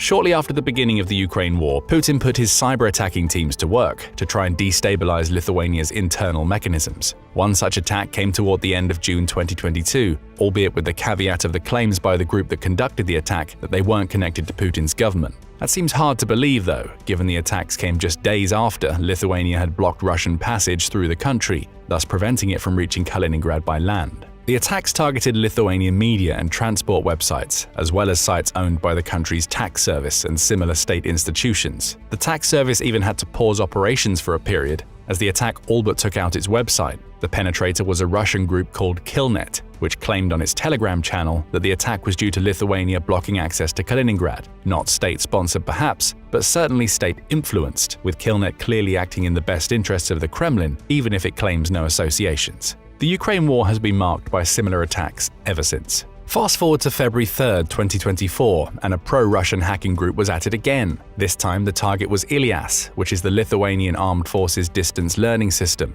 The hackers, this time operating under the name Just Evil, claimed to have hacked not only Lithuania, but the rest of the Baltic states and the US. Lithuania essentially confirmed the hack, noting that it had tracked a suspicious login to Ilias and, for this reason, 3 servers of the state telecommunications center hosting the Ilias training system have been disabled. It appears no data was leaked in this attack, but it's likely no coincidence that the attack came just a couple of weeks before Lithuania announced its plans to shore up its borders with Belarus and Kaliningrad. You also have to wonder why Just Evil would target a Lithuanian army training system. Is it just hitting any target it can find? Or is it trying to get information on how Lithuania trains its armed forces, so that Russia and Putin will know what it will be up against when fighting erupts between Lithuania and Kaliningrad? Those questions have yet to be answered, but what is clear is that pro-Russian groups, whether they're directly associated with the Kremlin or not, are carrying out attacks that benefit Putin's ambitions. The Russian president may not have overseen these cyber attacks directly, but it's difficult to see how he wouldn't benefit from them, as they're part of a concerted campaign to destabilize and intimidate Lithuania. Speaking of intimidation, we come to another reason why Lithuania is preparing for war with Kaliningrad. Russia appears to be boosting Kaliningrad's military presence. In late August 2024, several weeks into Ukraine's Kursk invasion, Microsoft's Start reported on Russia's continued attempts to control the Baltic Sea and the entire region. Specifically, it noted that Raimundas Vaiksnoras, who serves Lithuania as its Minister of National Defense, had claimed to have seen a buildup of military activity in Kaliningrad. Interestingly, these military actions may not be what you expect. Vaiksnoras says that Lithuania has noted several troop movements since the beginning of the war, starting with soldiers previously stationed in Kaliningrad being transferred to various areas in Ukraine to wage Putin's war. However, the Minister of National Defense said most of those soldiers returned to Kaliningrad after their Ukraine war rotation. Granted, there had been a significant reduction in these ground forces, likely due to deaths experienced on the Ukrainian front lines, but the fact that they have returned sparks concerns for Lithuania. Even with ground troop reductions, Vaiksnoras points out that Lithuania can't become complacent. He claims that the region still contains several A2AD air defense systems, allowing Kaliningrad to control the airspace over the Baltic Sea if needed. There's also the missile problem to consider. CNA, which conducts national security analyses, claims that Russia operates a Baltic fleet of warships that's 52 vessels strong, with 4 of those ships being Steregushi-class corvettes armed with cruise missiles. Many of the ships in this fleet dock in Kaliningrad. The oblast may also have an extensive collection of land-based missiles, which include anti-ship weapons like the Onyx P-800, with a range of up to 210 nautical miles. Add several dozens of Russia's Iskander nuclear-capable ballistic missiles into the mix, each of which has a range of 300 miles and can easily reach anywhere in Lithuania from Kaliningrad, and you have plenty of reasons for Lithuania to be concerned.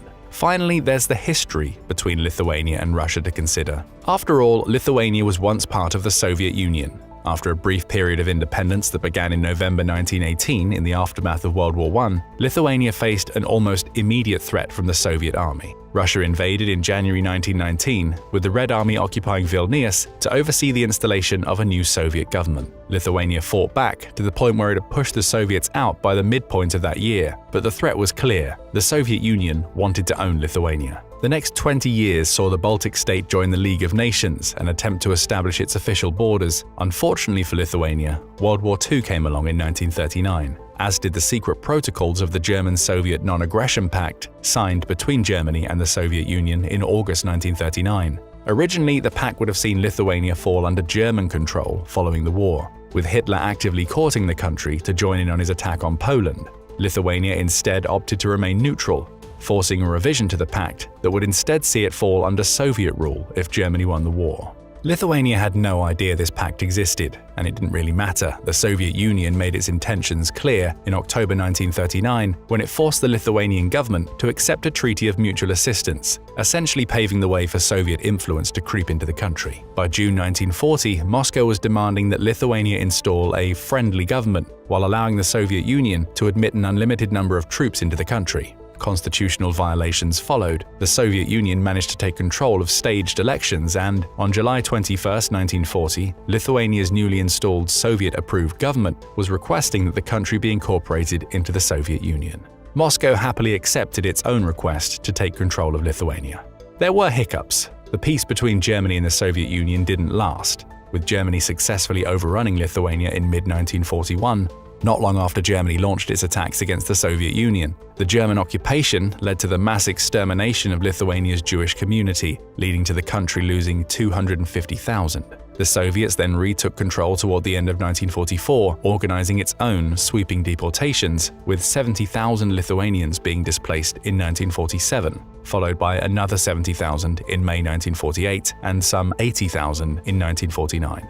It would not be until the fall of the Soviet Union that Lithuania would regain its independence, with the country holding its first post-Soviet elections in 1992. The point here is that Lithuania knows all too well what it means to be an unwilling subject of Russian rule. And given that Putin has indicated that the restoration of the old Russian Empire is one of his key goals, and a large part of the reason for his special military operation in Ukraine, it's no surprise that Lithuania is concerned. Putin would see it as a part of that empire, especially given the old Soviet ties, providing yet more reason for Lithuania to be shoring up its defenses against a possible invasion via Kaliningrad. In truth, Lithuania has been trying to separate itself from any aspect of Russian influence for years. We've already seen several examples in this video, including its barring of Russian land access to Kaliningrad and its steadfast support of Ukraine.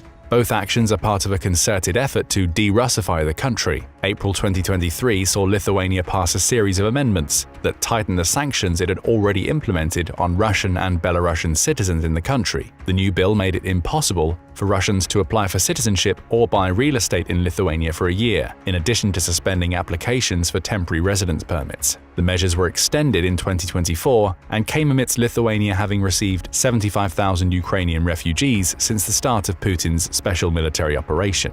The message is clear: Lithuania doesn't want any Russian influence in its country. That message was reinforced in May 2024 when the country banned Russian and Belarusian observers from monitoring its presidential elections, stating that both countries merely wanted to spearhead campaigns that pose a threat to our national security. The move was a big departure from the convention, as Lithuania is a member of the Organization for Security and Cooperation in Europe, or OSCE, which typically sends teams made up of observers from multiple nations, Russia and Belarus included, to ensure the legitimacy of elections. Lithuania extended an invite to OSCE members, except the aggressor Russia and its supporter Belarus, claiming both were threats to Lithuania's entire political model. Further de-Russification came in June 2024, when Lithuania extended its law on the provision of information to the public, which bans the online distribution and retransmission of Russian and Belarusian television and radio programs. Again, Russia's ongoing military campaign in Ukraine was given as the reason, likely with a healthy side helping of Lithuania ensuring the country couldn't do anything to influence its decisions to defend itself from a possible Russian invasion. All of which brings us back to Kaliningrad. Lithuania has a historical precedent that shows why Russia is likely interested in invading its territory, and it's taken note of the Russian military buildup in Kaliningrad and the threat it could pose. Now we come to an important question. How do the militaries in Lithuania and Kaliningrad compare? We can determine the strength of Lithuania's military with the help of Global Firepower, or GFP, which ranks 145 military nations annually. GFP says that Lithuania ranks 88th out of the 145 nations, placing it close to the midpoint of the rankings. It only has 23,000 active military personnel, though these numbers are bolstered by the 104,000 reservists who are the result of the country putting mandatory military service in place for all men aged between 18 and 23. It also has a drafting system in place that applies to all men between 18 and 26, meaning that any war with Kaliningrad would likely spark a mobilization that sees Lithuania's active military swell in numbers to the tune of several tens of thousands. The country also has 14,150 people serving in its paramilitary forces, which aren't official parts of Lithuania's military but would likely fight alongside it to repel Russian soldiers from Kaliningrad. The problems for Lithuania come from its lack of equipment. Its air force has only 9 assets, almost all of which are fixed-wing transports, with a further 4 helicopters. Its navy isn't much better, featuring just 11 vessels, including 4 patrol vessels and 4 mine warfare ships. Practically no competition for the powerful Russian Baltic fleet mentioned earlier. Lithuania's land forces fare a little better. Though the country's troops have no access to tanks, they do have 1,356 vehicles, along with 54 units of towed artillery and 21 self-propelled artillery units. Nevertheless, Lithuania is far from a military power, which offers another reason why it's working so hard to secure its border with Kaliningrad. A good early defense will help it to mobilize while slowing Russia's forces down. As for Kaliningrad, it's difficult to get clear numbers. The Hill says that Russia was estimated to be keeping 30,000 soldiers in Kaliningrad before the war, roughly matching what Lithuania has available. But many of these soldiers have been moved around during the special military operation. Several thousand of those troops have also been sent into Kursk to defend against the recent Ukrainian incursion, meaning Kaliningrad may actually have fewer soldiers than Lithuania at the time of writing. Where the oblast comes out on top is in the equipment race. We've already mentioned the presence of the Baltic fleet and the huge numbers of missiles believed to be stored in Kaliningrad. It's also known that Russia at least sends combat aircraft into the exclave, if not actively storing them there. February 2023 saw a team of Dutch F-35s intercept several of these craft within Polish airspace, with a similar incident occurring in April of the same year that saw UK and German Typhoon fighters intercepting Russian craft over the Baltic region. There are a few definite numbers. Still, it's safe to assume that with its combination of missiles, aircraft, and the Baltic fleet, Kaliningrad would hold advantages over Lithuania both aerially and at sea. As for tanks, the numbers are again uncertain, though the Russian military analysis blog claimed in March 2021 that Kaliningrad has almost 190 tanks, most falling under the command of the 11th Army Corps. So Kaliningrad has the advantage in ground equipment too, though Lithuania's border defenses may make it difficult for Kaliningrad to make that advantage count. The odds are that Kaliningrad would win if it were to face Lithuania alone. The problem for Russia is that alone isn't going to happen. There's one huge factor that could prevent Putin from launching an invasion of Lithuania via Kaliningrad: Lithuania's NATO membership. It, along with the rest of the Baltic states, is protected by Article 5 of the North Atlantic Treaty, which duty binds all of NATO's members to come to the aid of any NATO ally if it's the victim of an armed attack. It's an all-for-one and one-for-all approach that would see all of those other 31 members of the alliance come to Lithuania's aid if Kaliningrad is attacked. Those allies include much of Europe, including military powerhouses like France, Poland, and the United Kingdom. And of course, the US is a NATO member, meaning a Russian invasion of Lithuania via Kaliningrad would be tantamount to Putin declaring war on his greatest foe. After all, the main reason for Ukraine's allies having only provided military funding without sending soldiers is because Ukraine isn't part of NATO. Lithuania is a different prospect for Putin.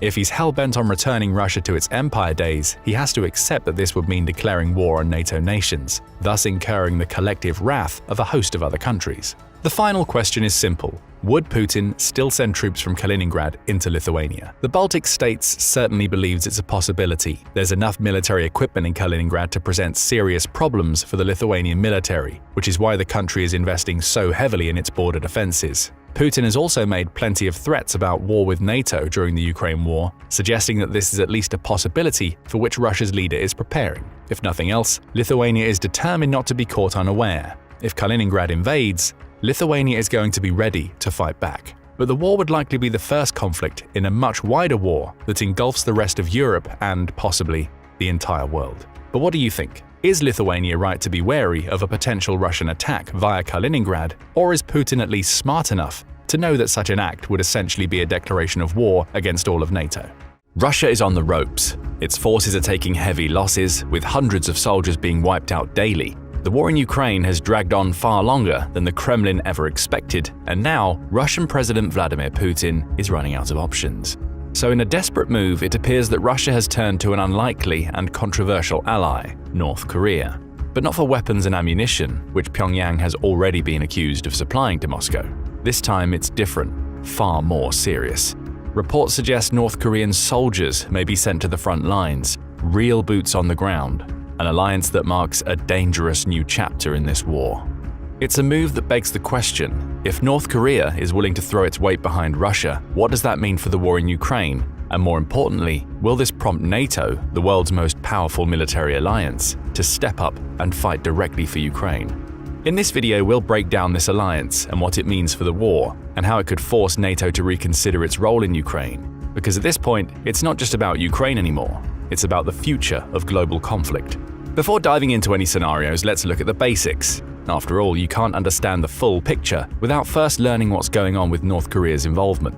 In other words, we need the facts before we can face the consequences. So let's start with what we know. We know that the reports on North Korean involvement in the war in Ukraine are stacking up, and they're hard to ignore. Ukrainian military intelligence, Ukrainian government organizations, South Korean intelligence, and Western media, they're all saying the same thing. North Korean troops are entering the war on Russia's side. However, all these sources can't seem to agree on one thing: just how many North Korean soldiers are actually involved.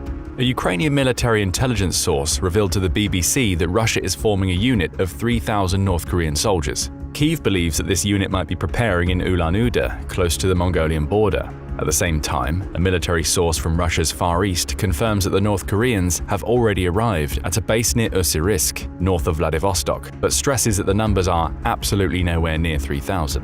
However, this source refused to specify how many soldiers were actually present in the Far East. This leads us to the reports from South Korea's National Intelligence Service, or NIS for short, which claims that 1,500 soldiers have already been shipped to Russia.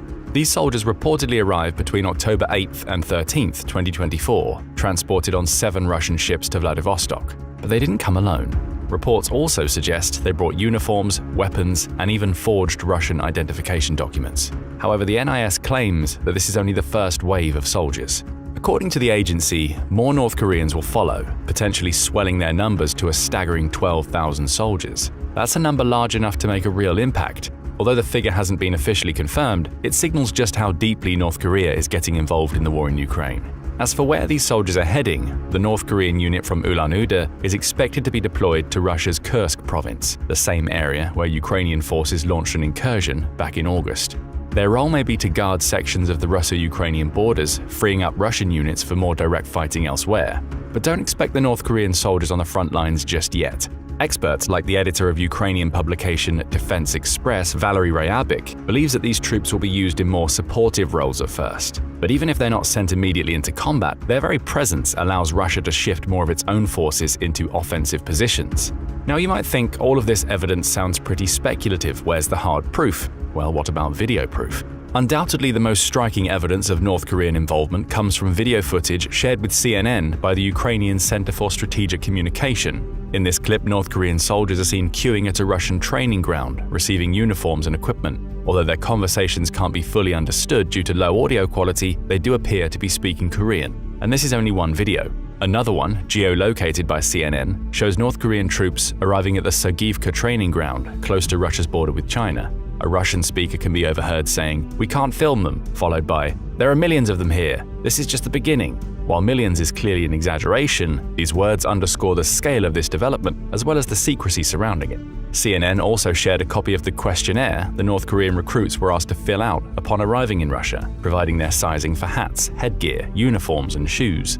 The top of this questionnaire is written in Russian, while the various size options are written in Korean. This indicates that the North Koreans aren't just being integrated, they're being outfitted for their new role.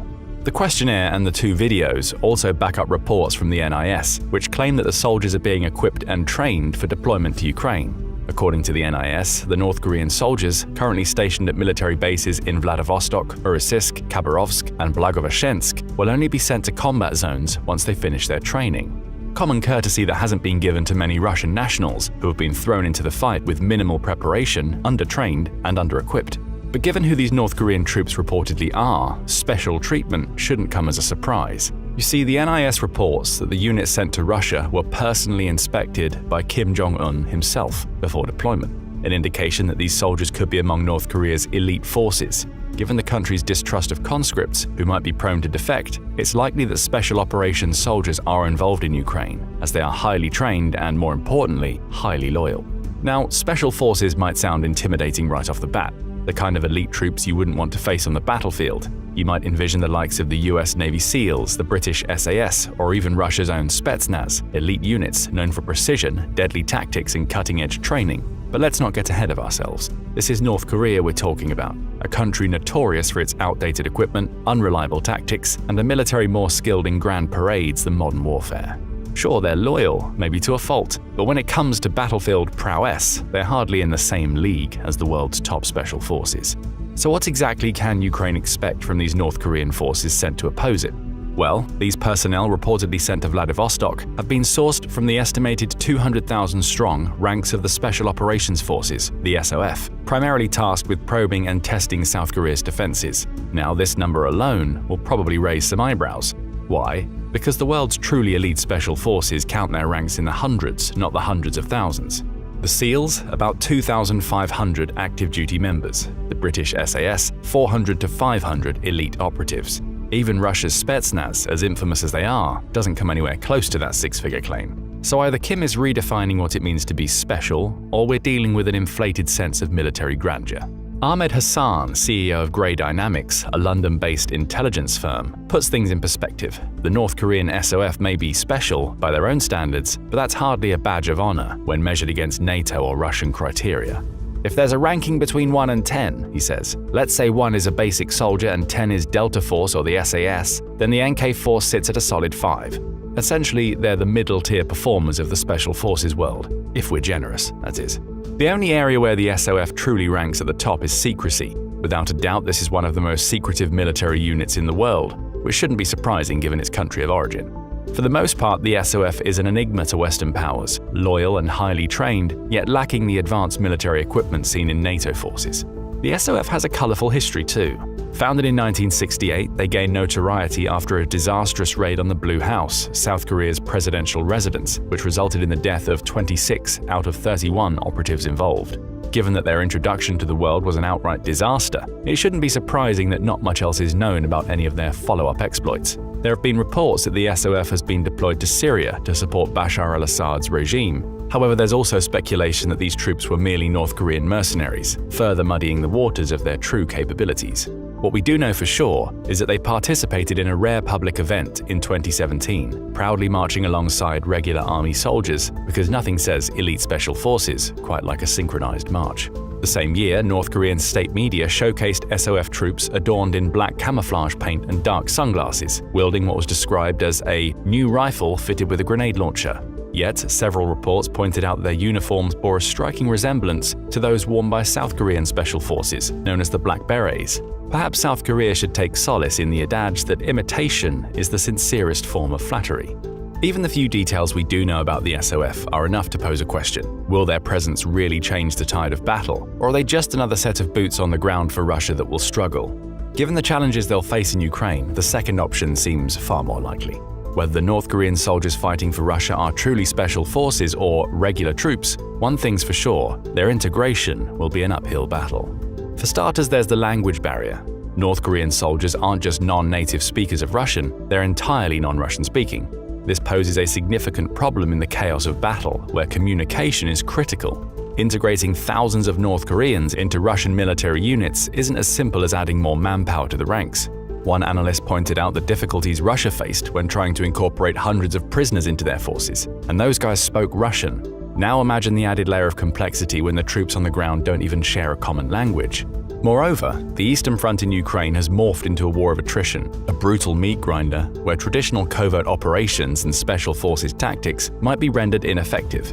With the current state of affairs, the real question becomes, what exactly will these North Korean troops be doing on the battlefield? Without a clear role, they risk becoming an additional liability rather than a valuable asset. Another daunting challenge is the lack of recent combat experience among North Korean forces. While the country boasts an impressive active military of around 1.28 million, the fourth strongest in the world, most of these soldiers have not been engaged in any significant combat operations in years. Unlike Russia's military, which, for better or worse, has been actively involved in conflicts, North Korean troops are largely known for their engineering and construction skills. The war in Ukraine could very well mark their first foray into international conflict, and entering such a high-stakes environment without proper experience could spell disaster. There's also the issue of tactics. North Korea's military structure follows the old Soviet model, which raises questions about how well its motorized infantry units could adapt to the realities of modern warfare. Their traditional tactics may not translate well in a battle defined by rapid maneuvers, technology, and adaptability. And let's not forget about the risk of exposing North Koreans to life in the West. If these soldiers find themselves in a situation where they can see how the other half lives, particularly when compared to the stark realities of their home country, defections could become a serious issue, even with these so-called elite forces. That's why Bruce W. Bennett, a senior international defense researcher at RAND, an American research institute, has called on the US to start information campaigns aimed at convincing North Korean soldiers sent to Russia to defect. This just leaves us with one more question before discussing what the presence of these troops means for the war in Ukraine. Why did North Korea send troops in the first place? Well, for starters, Putin is in desperate need of manpower. After 2.5 years of war, Russia has suffered unbelievable losses. Reports from the General Staff of Ukraine's armed forces indicate the country has lost 678,520 troops since February 2022. With that severe blow to his ranks, what does Putin see as a solution? Bring in the North Koreans to do some of the fighting. It's a desperate gamble. But that's where Russia finds itself, backed into a corner and scrambling for any allies it can get. But there's more to it. Russia might not be reaching for foreign troops if any of its latest mandatory mobilization efforts have been successful. Valery Akimenko from the UK's Conflict Studies Research Centre argues that deploying North Korean soldiers might be Putin's way of dealing with the fallout of that failed mobilization. The Russian military has faced public pushback, and many conscripts have simply refused to fight. So if you can't convince your own citizens to risk their lives, why not outsource the job? But why would North Korea agree to help under these circumstances? Well, it turns out that Moscow and Pyongyang have a lot in common. Most importantly, both are pariahs in the West, pushing them to deepen their ties in recent months. Kim even referred to Putin as his closest comrade, while wishing the Russian president a happy 72nd birthday on October 8th. However, for the two countries, it's not just about diplomatic niceties, it's about survival in a hostile global environment. But let's not kid ourselves, this burgeoning relationship is driven solely by shared incentives. As mentioned, Moscow desperately needs soldiers, and Pyongyang money and technology. It's a classic case of you scratch my back, I'll scratch yours. North Korea is cash-strapped and isolated, and the prospect of receiving aid from Russia is too tempting to ignore. Not to mention the country could substantially benefit from access to Russian military technology, something Moscow would typically be hesitant to share. Kim wants his country recognized as a nuclear state. A little Russian tech could go a long way toward that goal. Plus, being involved in an active conflict gives North Korea a chance to demonstrate its military capabilities on a global stage, a dream for any nation seeking legitimacy. But beyond the theatrics, the arrangement between Russia and North Korea provides North Korean soldiers with something they sorely lack: real combat experience. Now, on the one hand, this can be a major challenge for these troops, as we already mentioned. But on the other hand, they can see it as a chance to finally get a taste of battle after years of isolation from actual warfare. This can be a huge deal for a military whose personnel have largely been trained for parades and posturing rather than practical combat situations. If they do manage to make it back to North Korea, they will come back with valuable insights into modern warfare, tactics, and equipment that could be used to bolster their own military capabilities. In short, North Korea's involvement isn't just a random act of kindness. It's a strategic play for survival and growth in a world that has largely turned its back on them. Both nations are operating from a position of weakness, so they're naturally drawn to one another in a bid for survival. And as they move forward, it's clear both Russia and North Korea will be keeping their eyes on the prize, mutual benefit at all costs. This leads us to the mutually beneficial security arrangement that holds the answer to the titular question of the video. You see, in June of 2024, during a rare visit to North Korea, Putin and Kim signed what they described as a peaceful and defensive pact. However, truthfully, this landmark agreement is less about maintaining peace and more about establishing a military alliance designed to provide mutual assistance in the event of aggression against either nation. This partnership, framed by the US State Department spokesperson Matthew Miller as a new level of desperation by Russia, indicates a profound need for support as Russia continues to face heavy losses in its protracted conflict. Now let's break down the specifics of this pact. The agreement represents a substantial shift in the two nations' historical ties, which have waxed and waned over the decades. It replaces previous deals from 1961, 2000, and 2001, marking the first formalized military cooperation between the two countries in over 20 years. The pact is primarily designed to bolster both nations' defenses against what they perceive as encroaching threats from the West, particularly the US, South Korea, and Japan. While the exact text of this mutual defense pact remains classified, key elements have been highlighted that offer insight into its implications. For the purpose of this video, the Mutual Assistance Clause is front and center. This clause stipulates that both countries will support each other in the event of an attack. Now, you might be wondering how this clause, or this agreement in general, could possibly justify North Korea's involvement in Ukraine when Russia is the aggressor. Well, when the armed forces of Ukraine launched an incursion into Russia's Kursk Oblast, the situation changed. Russia could interpret this incursion as an attack on its territory, thus triggering the Mutual Assistance Clause of the Defense Pact. This allows Russia to call on North Korea for military support under the guise of collective self-defense. Now, this might sound far-fetched, given that Russia initiated the broader conflict by invading Ukraine. However, legally, the incursion into Russian territory provides just enough of a pretext for Russia to frame itself as the defender. Of course, this would raise numerous complexities. For North Korean military involvement to be considered truly legitimate, Russia would need to demonstrate that Ukraine's actions constitute an armed attack on its sovereign territory and that the response is proportionate to the threat posed. The principle of proportionality is essential here. Excessive or disproportionate military responses could violate international humanitarian law. Additionally, the world can see right through these claims of self-defense, particularly given North Korea's ongoing sanctions and Russia's widespread condemnation of its invasion of Ukraine. So while this cooperation pact might offer a convenient legal pretext for Russia to call on North Korea's assistance, the reality is far more transparent. This call is nothing more than a thinly veiled excuse for further escalation, not a genuine act of self-defense. This brings us to the crucial follow-up question: why can't Ukraine call on NATO's assistance then? Well, unfortunately, there's a pretty straightforward answer to this question. Ukraine can't call on NATO's assistance because it's not a NATO member. NATO's collective defense mechanism, enshrined in Article 5 of its charter, only applies to member states. And as much as Ukraine's leadership, especially President Volodymyr Zelensky, has pleaded for accelerated membership or more direct involvement from the alliance, the country is still in the partner category. This means that NATO is under no legal obligation to intervene militarily, no matter how dire the situation gets. And according to Zelensky, the situation will get rather dire. The Ukrainian president has repeatedly expressed alarm over the potential involvement of North Korean forces in the conflict. According to the reports he received, up to 10,000 North Korean troops could be preparing to fight for Russia. This is no longer about transferring weapons. It's actually about transferring people from North Korea to the occupying military forces, he said, painting a troublesome picture of a conflict that could escalate beyond current borders. But Zelensky isn't the only one concerned about the prospect of North Korean troops joining the fight. Though it didn't independently make any accusations against Pyongyang yet, the US did express concerns over the potential North Korean military presence in Ukraine. On the one hand, North Korean involvement would allow Pyongyang to get real-time feedback for the first time, emboldening the already overzealous nation. As General Charles Flynn, the US Army's Asia-Pacific commander, puts it, that kind of feedback from a real battlefield to North Korea to be able to make adjustments to their weapons, their ammunition, their capabilities, and even their people, to me, is very concerning. However, there's also the question of what North Korean involvement would do for the war. US lawmakers, such as House Intelligence Committee Chair Mike Turner, have labeled the reported troop movements as alarming and an extreme escalation of the conflict in Ukraine. This sentiment was echoed by the French Foreign Ministry spokesman Christophe Lemoyne, who referred to the North Korean involvement in Ukraine as an extremely worrying and serious development. This reaction is particularly notable as, if you remember, French President Emmanuel Macron was the only Western leader to suggest sending in NATO forces to defend Ukraine, which caused quite a stir at the time.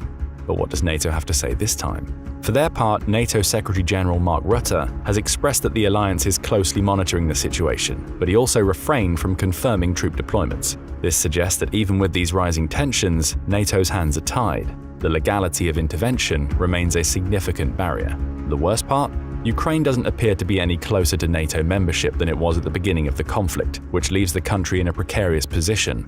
Although Zelensky has recently presented his victory plan for Ukraine, which includes NATO membership, concrete steps towards reaching this goal appear elusive. Furthermore, NATO diplomats emphasize that Ukraine's borders must be clearly defined before any membership can be considered, which is complicated by the fact that about 20% of Ukraine is currently controlled by Russian forces. So for now, NATO is only willing to pledge money to Ukraine, not membership. But could this change if North Korea joins in a greater capacity? Absolutely. The potential for a major escalation could absolutely prompt NATO to rethink its position. If North Korean involvement results in significant military gains for Russia or increases the intensity of the conflict, it could compel NATO members to act more decisively.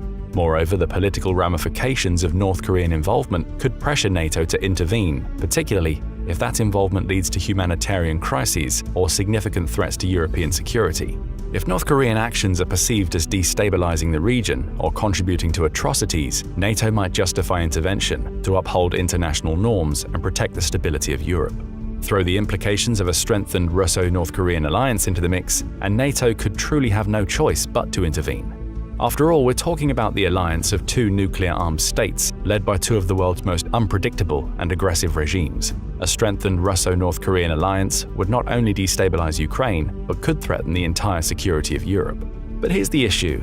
If it comes down to it, NATO will essentially have to choose between two impossible choices: standing by and letting Ukraine fall to an emboldened Russia backed by North Korea, or stepping in and risking World War III. You see, if NATO steps into the conflict directly with troops and new weaponry, the stakes would escalate to an unprecedented level, turning what is currently a regional war into a global one. A direct military confrontation between NATO and Russia would almost certainly trigger Article 5 of the North Atlantic Treaty, which would obligate all NATO members to come to each other's defense, effectively turning the conflict into a multinational war between the West on one side and Russia and North Korea on the other. But remember, this isn't just about boots on the ground or aerial engagements. It's about 4 out of 5 recognized nuclear weapons states facing off in an open conflict. The potential for catastrophic escalation is undeniable. Russia, already under immense pressure from sanctions and military losses, would perceive NATO intervention as an existential threat. In such a scenario, Putin has made it clear that Russia wouldn't hesitate to resort to nuclear weapons. After all, Russian military doctrine allows for the use of tactical nuclear weapons in conventional warfare, especially if Russia believes its territorial integrity or regime survival is under immediate threat. Introducing North Korea into the equation, another country believed to possess nuclear weapons, only amplifies the danger. So in this context, World War III wouldn't just be another large-scale conventional conflict like World War II. It would almost inevitably involve nuclear strikes. And once the nuclear threshold is crossed, a path to de-escalation is virtually non-existent. Both sides will be compelled to retaliate in kind, leading to widespread destruction on a level that humanity has never experienced. Even if the conflict only involved Russia and the US, NATO's most powerful member, the outcome would be nothing short of apocalyptic. After all, with 5,044 and 5,500 nuclear warheads respectively, the US and Russia own nearly 90% of the global nuclear arsenal. In a potential conflict between these two countries, entire cities, infrastructure, and possibly even nations would be wiped out within hours. The death toll could reach into the tens of millions, with the long-term consequences of nuclear fallout and environmental damage affecting billions across the globe. The 2019 simulation devised by Princeton's University Program on Science and Global Security gives a more precise overview of these figures. The simulation estimated that over 90 million people would either be dead or injured within the first few hours of a nuclear conflict between the US and Russia. Of course, we also can't underestimate the involvement of other countries. NATO's involvement in Ukraine would likely draw in other global powers such as China. The aspiring global superpower, which has a complex relationship with both Russia and the West, could be forced to take sides in the conflict. Of course, China could also use this escalation to further its own interests in regions like Taiwan or the South China Sea, though a nuclear war would undoubtedly make any strategic gamesmanship in these regions futile. Other nations, whether aligned with NATO or sympathetic to Russia and North Korea, could be pulled into the conflict as well, expanding the scope well beyond Europe and Asia. Basically, what starts in Ukraine would spiral into a conflict engulfing every corner of the world. But let's ask you, do you agree? Can NATO plus North Korea in Ukraine only equal World War III? If so, what do you think will be the trigger for NATO's involvement? Or do you think a major global war can be avoided altogether? And if so, how? Is the draft coming back to a country near you or even to the one you're living in? The war in Ukraine has revealed many new things about war, such as the importance of drones in the air and at sea, but it's also shown us that war hasn't changed as much as we think. The conflict has often resembled World War I. Trench warfare and indiscriminate artillery bombardments have been commonplace, but the resemblances go far beyond the battlefield. One of these is the slow but steady return of the military draft. How has the draft returned to Russia and Ukraine, and will the trend spread even further west? Might you be about to find yourself conscripted into your country's armed forces? In this video, we'll look for some answers. Other than Russia, Ukraine is the largest country in Europe, with an area of about 233,000 square miles. In late 2021 and early 2022, Russia amassed about 190,000 troops on Ukraine's borders and invaded on the 24th of February along 4 fronts: in the northwest through Belarus toward the capital of Kyiv, in the south outward from Crimea, in the east through the unrecognized Donetsk and Luhansk People's Republics, and in the northeast towards Kharkiv, the second largest city in Ukraine.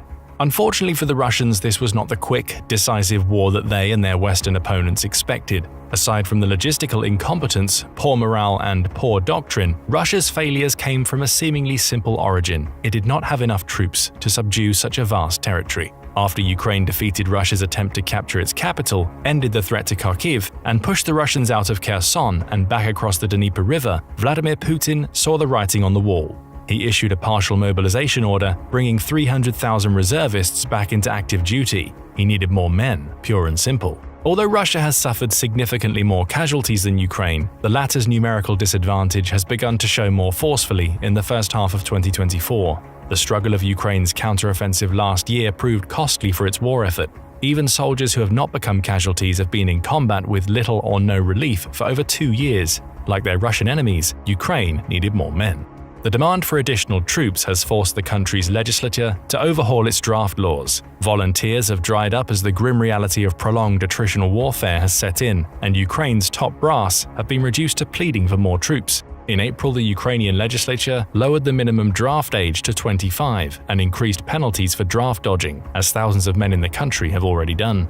Ukraine even took a page out of Russia's playbook and allowed some prison inmates to serve. Women in Ukraine are not subject to these conscription laws, but in 2021, anticipating invasion, Ukraine opened the door to drafting women.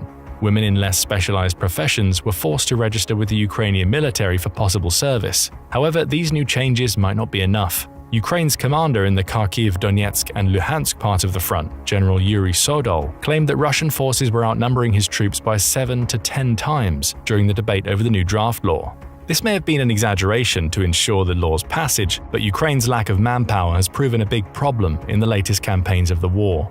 The war is unlikely to end anytime soon. Consequently, the demand for manpower will go on. Don't be surprised if Ukraine comes out with a new draft law lowering the age of eligible men further, or even that it starts selecting the women who have registered for military service. Much attention has been paid to the new instruments of war, like drones. The rapid depletion of ammunition in a peer or near-peer conflict has also gotten a lot of attention, reminding Western countries that their industry and economies are unprepared for a high-intensity war. However, the war in Ukraine has also proven that boots on the ground matter just as much on the battlefield as it ever did. Technology might have advanced, but there's no substitute for having a lot of soldiers. This is another big problem for the West and like-minded countries. Dictators like Putin can easily call up necessary men and avoid accountability, especially if they force a disproportionate share of the burden on their country's least well-off population, as he has done with Russia's ethnic minorities. Western democracies cannot do this in the same way. Drafts require a significant level of public support. After the end of the Cold War, these countries mostly abandoned conscription and created smaller and fully professional armed forces. The most consequential NATO member that still uses mass conscription for a significant part of its military is Turkey. This is partly why it has the second largest active military in NATO, with about 335,000 active personnel and 379,000 in reserve, plus an additional 150,000 paramilitary forces. Turkey's traditional system of service involves mandatory 6 months of time spent in the ranks for all men between the ages of 19 and 40. However, Turkey's armed forces have become increasingly professionalized since the early 2010s. This change has permitted Turkish troops to conduct longer deployments further afield. The presence of a system of conscription, though, ensures that Turkey has a readily available source of manpower to call upon and a reliable way to ensure that its mobilized troops come to the colors in the event of conflict. The same is not the case for most of NATO's other members.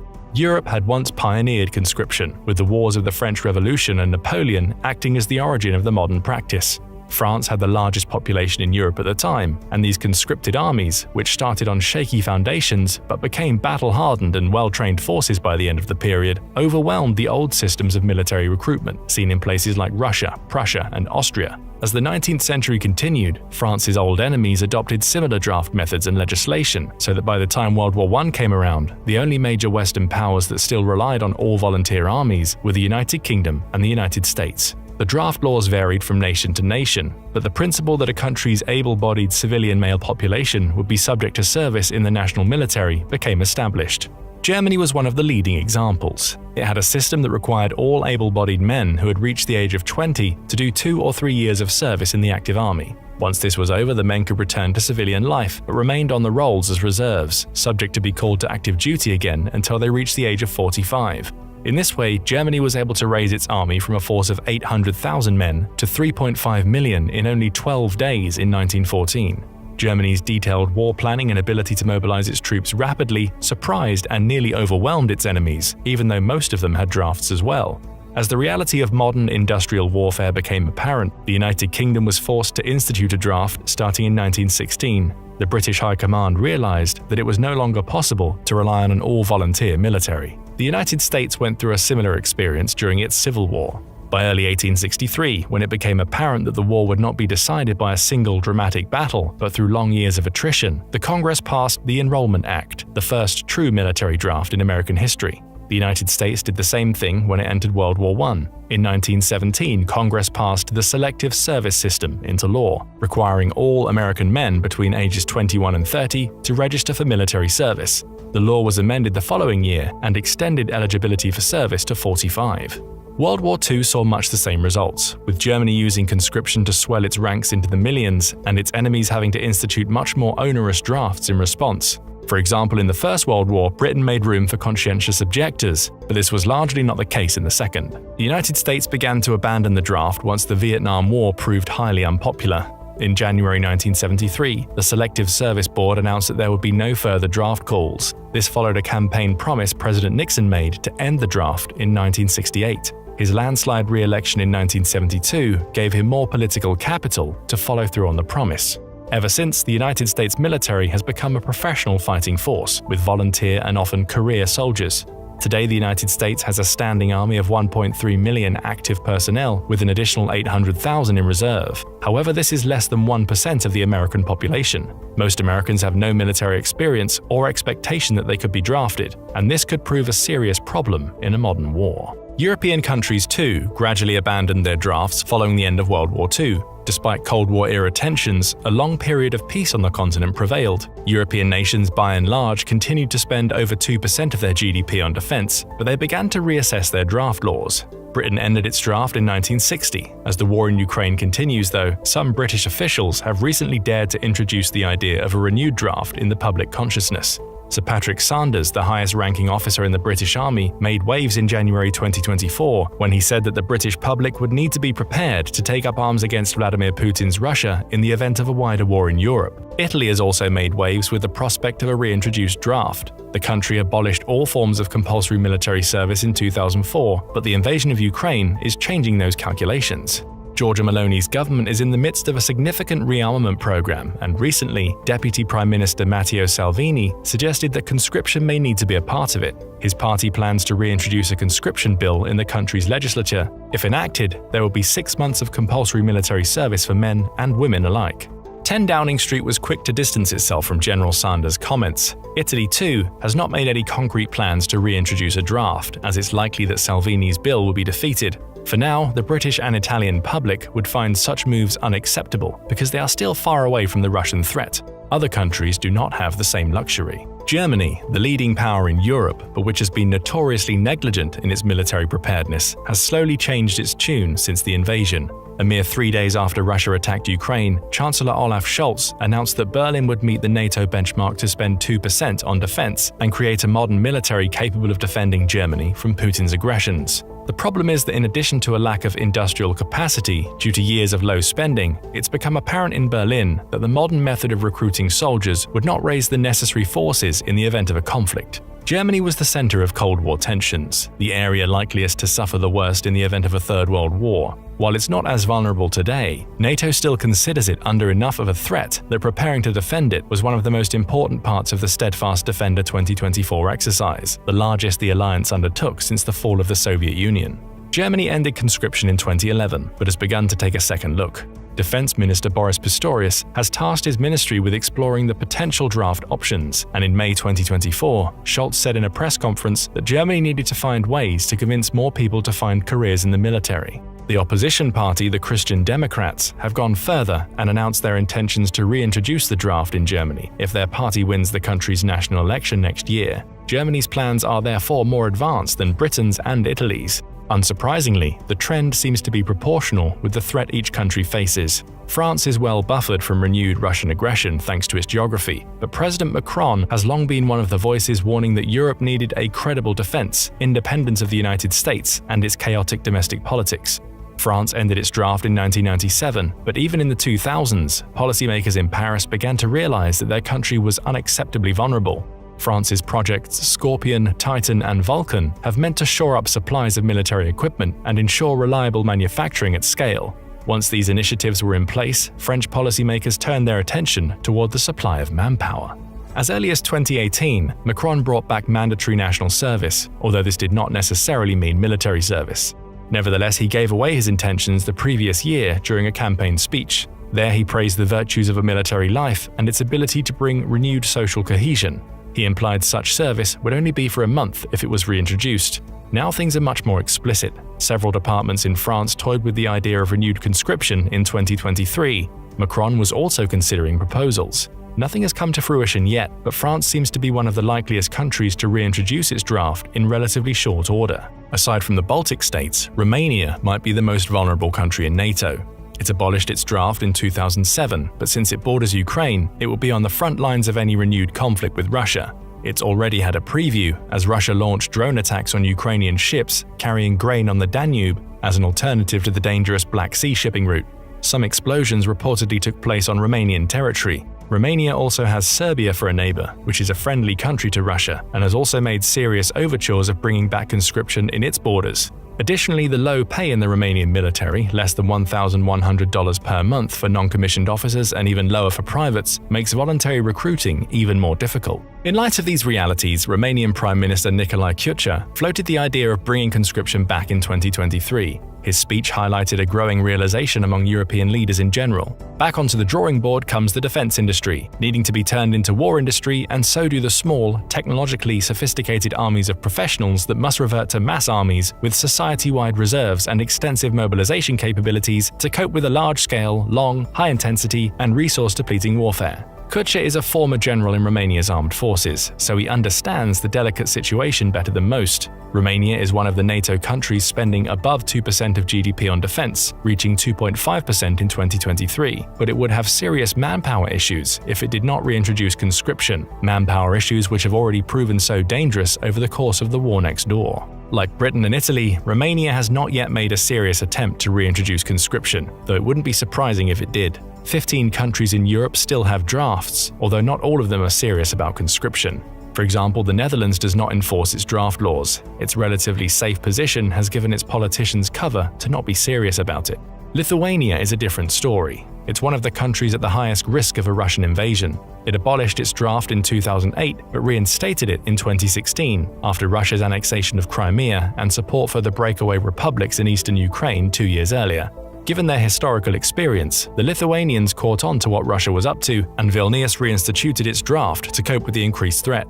Under the current law, Lithuanian men between the ages of 18 and 23 may be called to serve in the armed forces for a stint of 9 months and are selected randomly through an electronic lottery. 27,000 men are currently in this lottery. Estonia, another of the Baltic states, also maintains conscription, with all men being required to serve 11 months under the colors.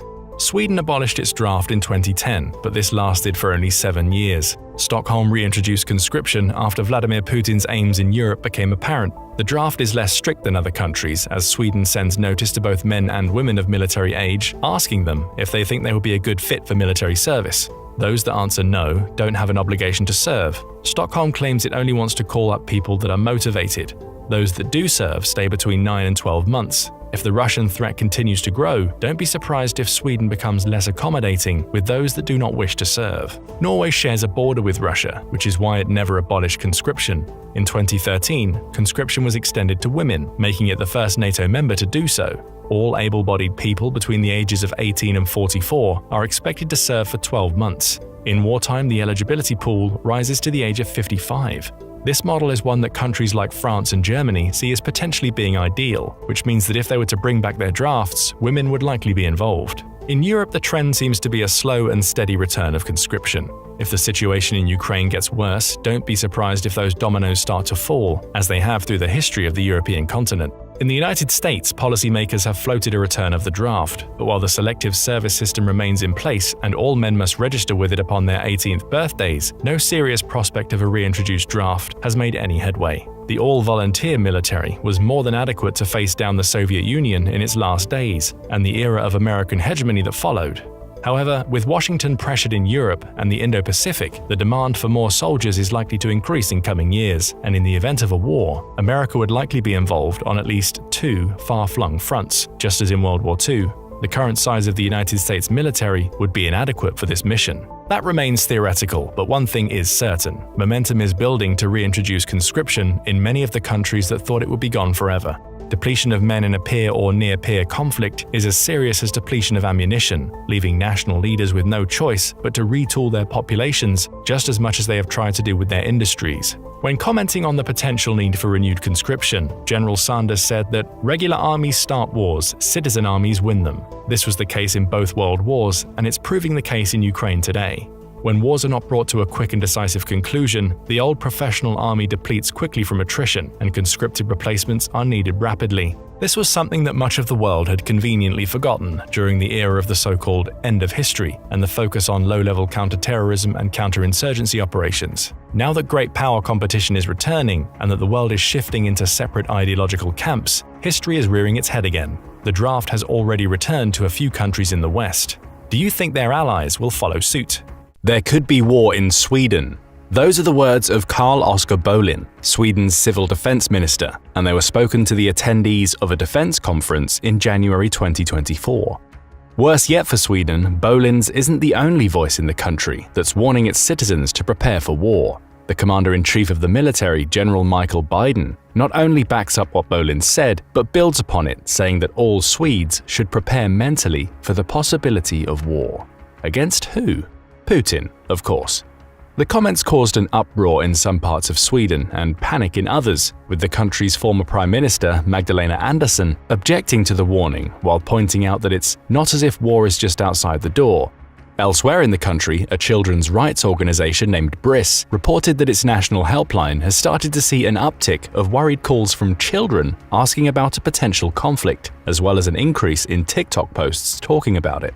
Before Bolin's statement, BRIS received none of these types of calls. But to Bolin and Biden, as well as many of the more military-minded people in the country, the call to prepare wasn't only necessary. It was a wake-up call, one designed to shock the Swedish system to ensure it's prepared for Putin if and when he lands on their doorstep. The question now is simple. Why is Sweden preparing for war with Russia? After all, Putin has his hands full in Ukraine, and though the taking of Avdiivka does give him a certain military advantage, it's likely he'll be embroiled in that conflict for at least the rest of 2024, if not longer, depending on the level of support that Ukraine receives from its Western allies. But it's that very war that provides us with our first reason why Sweden is starting to prepare to fight Russia.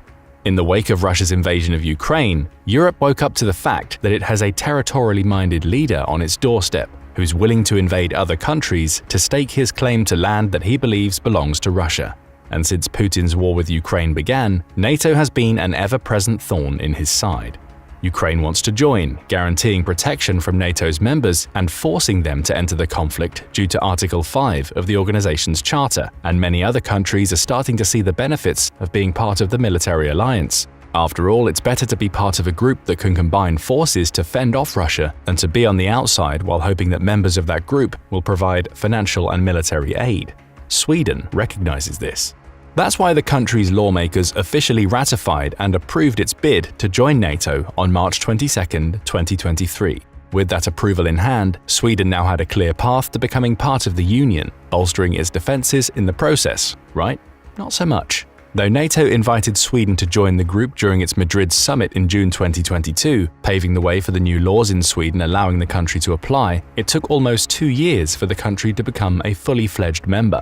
Hungary, which already has ties to Russia, stood in its way as the only country that refused to approve the proposal to have Sweden join. Worse yet for Sweden, it faced no definitive timeline on when it would be able to join NATO following its invitation. Hungary's president claimed that he'd need to hold a meeting with Sweden's leadership in Budapest before he'd provide his approval. What do all of these NATO wranglings have to do with Russia? According to NATO, not much at all. In speaking about Sweden's membership, NATO claims that Putin indicates he sees little to no threat to Russia if Sweden joins the group. His issue would come if NATO then starts to build military infrastructure in Sweden or neighboring Finland, the latter of which shares an 830-mile border with Russia and became a NATO member in April 2023. Publicly, Putin and his cronies have been far more overt in their warnings. In April 2022, just a few months prior to NATO extending its hand to Sweden, BBC News reported that a Kremlin spokesperson named Dmitry Peskov told reporters that NATO remains a tool geared towards confrontation. He went on to make a more sinister claim, saying that Russia would have to rebalance the situation should Sweden and Finland join the group. Finland was already a member before the creation of this video, and finally, after months of wrangling, Sweden officially joined the NATO family on March 7, 2024.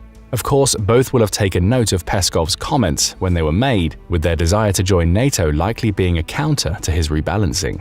The question, of course, is what does rebalancing the situation mean in this context? To Russia, NATO is a domineering force, not only in Europe but the entire Western world. It's the propagator of the Western world order and a group that prevents Putin from achieving his geopolitical aims. In short, Putin believes that NATO places global geopolitics out of balance, allowing them to favor the group's members via the collective military power and the bargaining might that comes with it.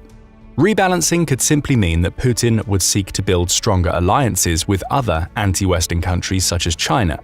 There's evidence Russia is doing just that, especially in last year's BRICS expansion, which saw Iran join the loose economic alliance, while both Russian and Chinese influence grew in the organization. But the other way to interpret these rebalancing comments would be that Russia may invade Finland and Sweden in response to their NATO membership, especially if that membership results in the countries hosting infrastructure he believes could damage his ambitions. After all, it's not like Russia and Sweden don't have a history. Territory has long been a sticking point between the two nations, even with Putin's June 2022 claims that Russia doesn't have the same sort of territorial quarrel with Sweden that it has with Ukraine. When doing so, Putin even went as far as to claim that Sweden, as well as Finland, could join whatever group they wanted.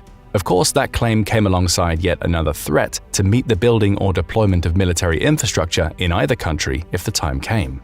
However, we also know that territorial rights, both modern and ancient, are high on Putin's agenda. The same goes for history and war, which he covered extensively during his February interview with Tucker Carlson. That bizarre interview began with Putin delivering an extensive lecture on his own interpretation of European history, which he used as justification for his invasion of Ukraine, and talked about Kievan Rus, a medieval superpower country that included Ukraine and Belarus's territory as well as Russia's. That focus on history would have scared many in Sweden because the country has its own long-standing history of war with Russia to look back on. Take a trip back to the 19th century, and you see Russia pulling moves that are eerily similar to what they're doing today in Ukraine. The year was 1807, and the great French Emperor Napoleon was running roughshod throughout Europe. The year prior, he defeated Prussia to secure his hold on what we now know as Germany, with his next goal being to close all economic ports to Britain. This would cut the island nation off from Europe economically so he could starve it out and achieve an easy victory. That's where Russia comes into play. By June 1807, Napoleon had taken Friedland, which opened the way for him to advance on Russia. Pushing the Russian lines back to the River Aller, Napoleon exerted his nation's power before calling the Russian Tsar, Alexander I, to a meeting in order to negotiate peace. Rather than battling a treaty out, the two emperors found themselves fascinated with one another, to the point where they started drawing up plans for a new world order. Part of those plans included dividing Europe up into Russian and French regions, with the task of cowing Sweden into joining this new joint continental empire falling into Russia's hands. In return for taking Sweden, Russia would receive Finland, which was Swedish territory at the time. Digging into the war that followed could fill an entire video, so we won't do it here. The key information you need to know is that Sweden and Russia fought viciously, with both achieving major victories, though Russia ultimately started to come out on top. To avoid losing more of its territory, Sweden entered negotiations with Russia in September 1809, with the result being that Russia annexed Finland and the Åland Islands.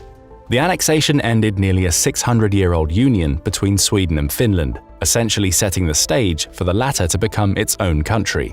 Russia held influence in Finland for over a century following these negotiations, only leaving the country in 1917, a year before the end of the First World War. During this occupation and period of control, Finland began to develop its own national identity, even to the point where it was granted autonomy within the Russian Empire of the time. However, the Bolshevik Revolution put paid to Finland's relationship with Russia, serving as the trigger for it declaring its independence in December 1917. Almost 18 months later, the US recognized Finland as an independent nation, and the formation of the Scandinavia that we know today was completed. That story is relevant because it shows that Sweden and Russia have a military history. In most cases, that history would mean little. The war between the two, which resulted in Sweden's loss of Finnish territory and the creation of a completely new country, was over 2 centuries ago. Its ancient history, with Sweden and Finland both long being recognized as separate entities in the 21st century. But if there's anything that Putin's conversation with Carlson has showed us, it's that Russia's leader is willing to twist history to justify his own actions. He did it to Ukraine. Now both Finland and Sweden may fear that he'll do it to them. After all, the nations aren't only linked in their desire to join NATO, they've also teamed up to fight the Soviet Union in more recent history. In 1939, Finland began to suspect that the Soviet Union intended to annex the country once again, taking back the control it had lost a little over 2 decades prior. For its part, the Soviet Union feared Finland's proximity to its borders, suspecting that the nation could be used by others as a base from which its enemies could attack in the future. That fear sounds rather similar to Putin's worries about Finland and Sweden becoming NATO members. Regardless, Finnish suspicions were confirmed in November of that year when the Soviets invaded the tiny nation just 3 months before Adolf Hitler's fateful invasion of Poland. What followed was a 3.5-month war, during which the superior might of the Russian army was somehow repelled by Finland's comparatively meager forces, at least for a brief time. Finland managed to put up this resistance with the help of Sweden, which provided military aircraft during the brief conflict. Though this initial loss damaged Russian morale, the Soviets came back later with a better organized army.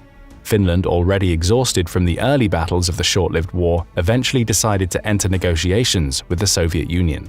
The Treaty of Moscow was signed, seeing the Finnish cede 11% of their territory to Moscow, and another war pitting Sweden and Finland against Russia had ended. Sit tight, we're not quite coming back to the present day just yet. During the Second World War, Sweden cleverly positioned itself as a neutral entity, knowing that it didn't have the military strength to repel the combined Axis forces. That positioning allowed it to be a vocal critic of both the Soviet Union and the US, though it was far warier of Russia behind the scenes. According to Reuters, the end of the Second World War and the increased power of the Soviet Union in that war's aftermath made Sweden suspect that it would soon face a Soviet invasion of its own. So from the 1960s up until the last couple of decades, Sweden had a secret deal with the US that the latter would come to its defense should it ever face that invasion. Other incidents that created tension between Sweden and Russia included the downing of a pair of Swedish aircraft over the Baltic Sea in 1952, an act for which the Soviet Union didn't claim responsibility until 1991, and the Whiskey on the Rocks incident. That saw a Whiskey-class Soviet submarine run ashore on the southern Swedish coast, with Swedish authorities of the time claiming the sub emitted enough radiation to suggest that there was a nuclear device on board. Fast forward to 2024. Tensions between Russia and Sweden have eased considerably from their Cold War peak. However, Putin's threats of aggression related to Sweden's desire to join NATO ring similar to the reason why Russia invaded Finland during the Winter War. Both are close to Russia's borders, with Finland sharing a border, and both could become sites of the very military infrastructure that could cause retaliation from Russia. Add to all of this Putin's now established trait of using the past to justify his actions in the present, as we see in Ukraine, and the possibility of a Russian invasion of Sweden no longer seems so far-fetched. It may not be a priority for Putin, but with Sweden now part of NATO, it's positioned itself as an enemy of Russia, at least in Putin's eyes. Even if that membership doesn't come with the caveat of allowing NATO to build military infrastructure on its territory, Sweden has still joined forces with what Russia claims is one of the most domineering groups in the world. And given that Sweden, along with Finland, are essentially right on Russia's doorstep, it's possible that Putin will turn his threats into a reality should he come out on top in Ukraine. And if that war happens, it may not start with troops on the ground. Instead, it might start with cyber attacks. According to the International Trade Administration, or ITA, Sweden is one of the world's most well-connected countries. Over 98% of its population are hooked up to the internet, with most having access to smartphones and making use of remote access to work and play. But that connectivity creates a problem. Ransomware attacks have been on the rise in the country, growing by 144% between 2019 and 23. Sophos Sweden, which releases an annual cyber attack report for the country, claims that it's one of the most exposed in the world in terms of the number of attacks it suffers and how much those attacks cost companies. Now think about it in these terms. If Sweden is so vulnerable to cyber attacks on the business level, how prepared do you think its relatively underfunded military would be to fend off even more sinister attacks aimed at its infrastructure? Not well enough, according to Säkerhetspolisen, the Swedish security service. It points out that Sweden's military buildup creates a greater risk of cyber attacks, especially given that it involves an increasing number of entities falling under the country's national security scope. It specifically cites shortcomings in protective security, claiming that Sweden's total defense capability risks being compromised while it's being built up, if nothing is done to remedy the issue. Of course, there's one nation that's known for exploiting cybersecurity vulnerabilities: Russia. According to the National Cybersecurity Center, we saw Russia's use of cyber attacks in action just 1 hour before its invasion of Ukraine. UK and US intelligence officials agree that the country launched an operation targeting a Ukrainian commercial communications company named Viasat, with a particular focus on the country's military. The attack also affected wind farms throughout much of Central Europe, in addition to cutting off internet access for many in Ukraine. It would be inaccurate to say the attack paved the way for Russia's invasion. It would have happened anyway, but it certainly disrupted communications at a time when Ukraine's military needed to be able to organize its defenses against the invasion. So we see yet another reason for Sweden to prepare for war with Russia. Beyond its NATO membership and the territorial claims that Putin likely believes he has, Sweden is vulnerable enough on the cyber level to make an attack by Russia a real possibility. Of course, all this leads to another question. If Sweden believes that it needs to gear up for war against Russia, what's it doing to prepare? The first and most obvious answer comes from its new membership of NATO. By joining that military alliance, Sweden now falls under the protection of 31 other countries thanks to Article 5 of the NATO Charter. That article states that any attack by a non-NATO country on a NATO member's soil will be considered an attack on all members. In other words, should Russia invade Sweden, it'll be able to call on the combined military might of 31 other countries, including the United States, to come to its defense. That alone might be enough to dissuade Putin. However, Sweden isn't taking any chances. In addition to its NATO membership, Sweden has upped its military spending considerably. In September 2023, Reuters announced that it would add 700 million crowns to its military budget, approximately $68.5 million, bringing its spending up to 119 billion crowns, or about $11.6 billion in 2024. That number amounts to around 2.1% of the country's gross domestic product, or GDP, bringing it in line with NATO's 2% recommendation and demonstrating that Sweden is willing to invest big in its fighting forces. But even before that announcement, Sweden had been on a military spending spree. In April 2023, the country ordered 20 Pansarterrängbil 300 vehicles from Finnish manufacturer Patria. These 6x6 armored vehicles were purchased under the Common Armored Vehicle System program, of which Sweden became a member in 2022. Capable of carrying up to 12 people, they feature a modular design that allows them to be configured for purposes as varied as ambulance duties and command and control. 2 months later, Sweden inked a deal to purchase 3,000 MUV 4x4 vehicles from Italian manufacturer IDV, all of which will become part of the Swedish armed forces and meet the country's need for light multi-purpose vehicles that it could use on the battlefield. And in September 2023, the country also signed on the dotted line with BAE, a British manufacturer, to purchase around $500 million worth of Archer artillery delivery systems. Speaking of Ukraine, Sweden isn't ignoring its importance in a potential war with Russia. After all, if Ukraine is able to stop Russia in its tracks, that victory would minimize the threat that Putin poses to Sweden. That's likely why the 20th of February 2022 brought with it an announcement from the Swedish government that it would donate an additional $693 million to Ukraine, the 15th support package it's delivered to the country. So Sweden is flashing the cash to boost its military. Granted, it's not spending nearly as much as Russia, which increased its military spending to $160 billion in 2023. But this spending is a clear sign of intent. Sweden knows it needs to be stronger, and it's willing to buy what it needs to shore up its defenses. That, combined with its NATO membership, makes the country a strong threat to Russia should Putin decide to invade. But there's more. The country has also taken steps to reintroduce conscription. In 2010, Sweden did away with its military service program, which was a holdover from the Cold War period, leading to a drastic reduction in the country's armed forces. That lack of conscription only lasted for 8 years though, with the program being reintroduced in 2018. At that time it was essentially voluntary. However, the war in Ukraine, coupled with Sweden's NATO application, caused it to rocket up.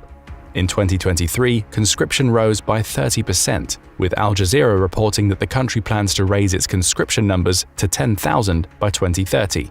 The country's Prime Minister, Ulf Kristersson, shared the prevailing sentiment that inspired the move when speaking to the National Conference of Defense in early 2024. Sweden can't sit around investigating things year after year. Now it's important to get things done. It certainly isn't sitting around anymore. Sweden is now a NATO member. It's spending more on its military than it has in decades, and it's using conscription to bolster its numbers and create a generation of Swedes who are trained and capable of entering combat should the situation call for it. The one thing it's stopped short of is reintroducing its nuclear program.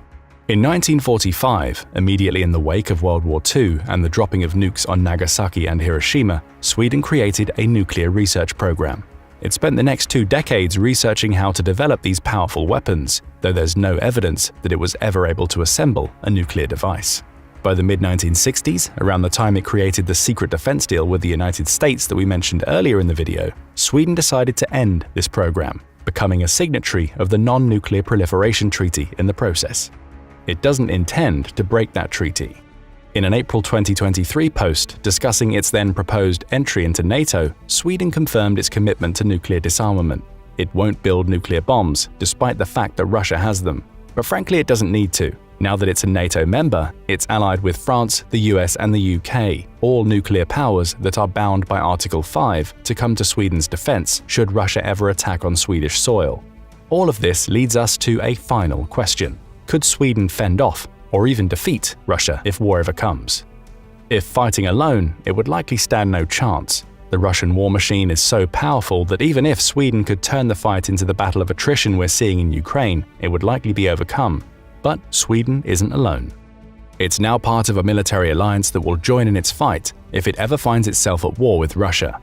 Putin will be fuming, and he'll be even angrier if Sweden allows NATO to build military infrastructure on its territory. But unlike Ukraine, which isn't a NATO member and doesn't benefit from Article 5 of the NATO Charter, Sweden now has allies who are duty-bound to join the fight, rather than simply support it with funds and equipment if Russia ever invaded.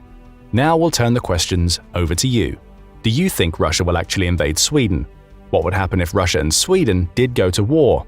As Putin paces his office, he is nervous. Despite his outwardly calm demeanor and projected strength on his state-controlled media outlets, he is a wreck in private. Since 2014, he has tried to take over Ukraine with no luck. In 2022, he launched a full-scale invasion of the country to decapitate the democratically elected government and install a Russian-controlled puppet. After launching his so-called special military operation that was supposed to take Kyiv in 3 days, he has been fighting a war of attrition against a nation that refuses to give in despite being outnumbered and outgunned. Even after spending tens of billions of dollars, losing more than 10,000 pieces of equipment and hundreds of thousands of soldiers, he is still not any closer to declaring victory than when he started.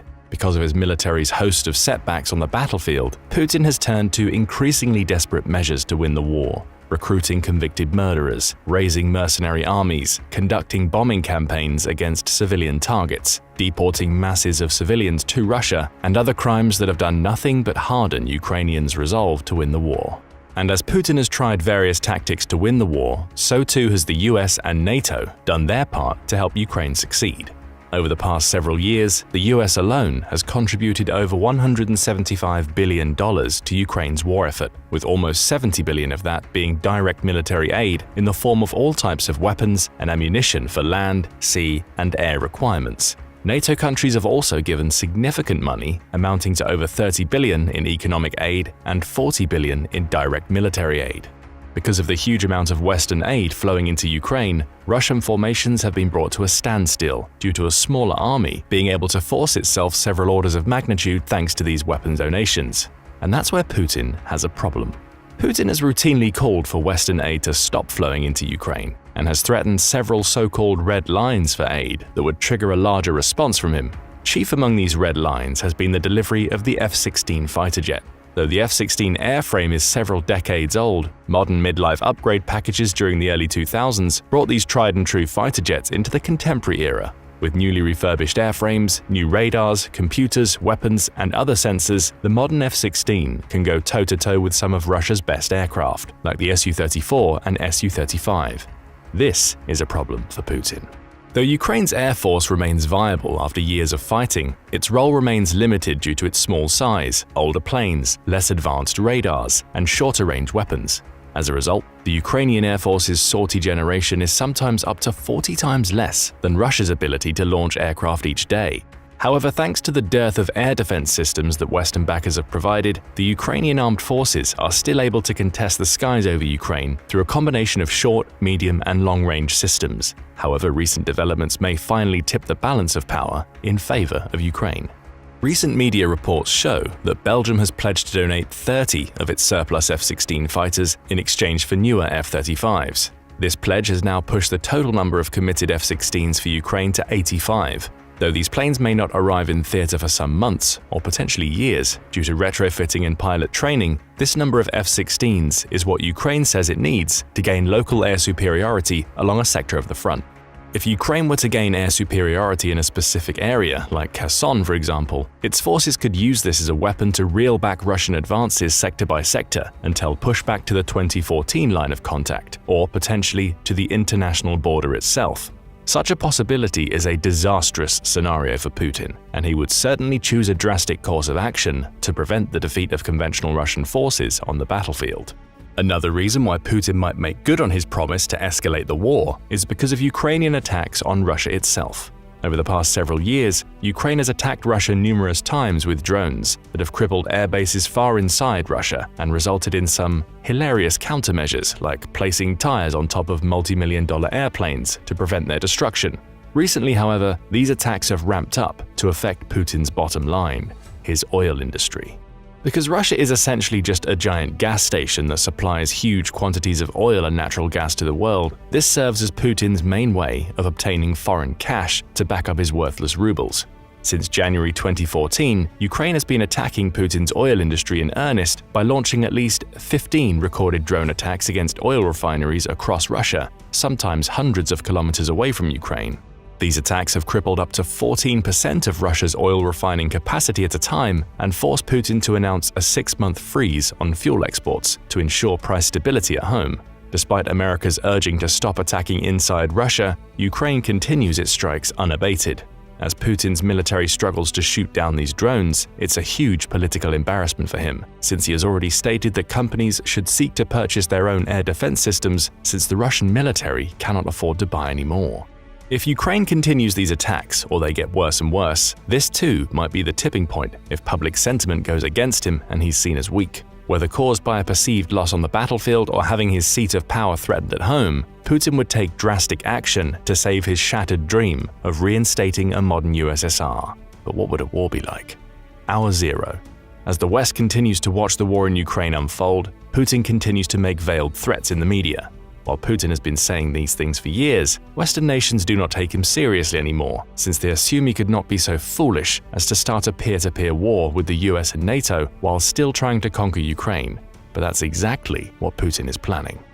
Thanks to Western preoccupation with Ukraine, Putin has been able to replenish his forces engaged in Ukraine with new ones. This is not uncommon for him, for since the war started, the Russian military has raised 2 new combined arms armies it has sent to Ukraine from a mixture of contract troops, volunteer groups, private military companies, and prisoners. Shifting these forces from the front lines to Belarus and northern Russia for rest and refit is a common occurrence now. This is because Russia has built up strategic-level reserves through Putin's crypto-mobilization efforts that target ethnic minorities, economically disadvantaged communities, and petty criminals, which brings in nearly 30,000 personnel each month.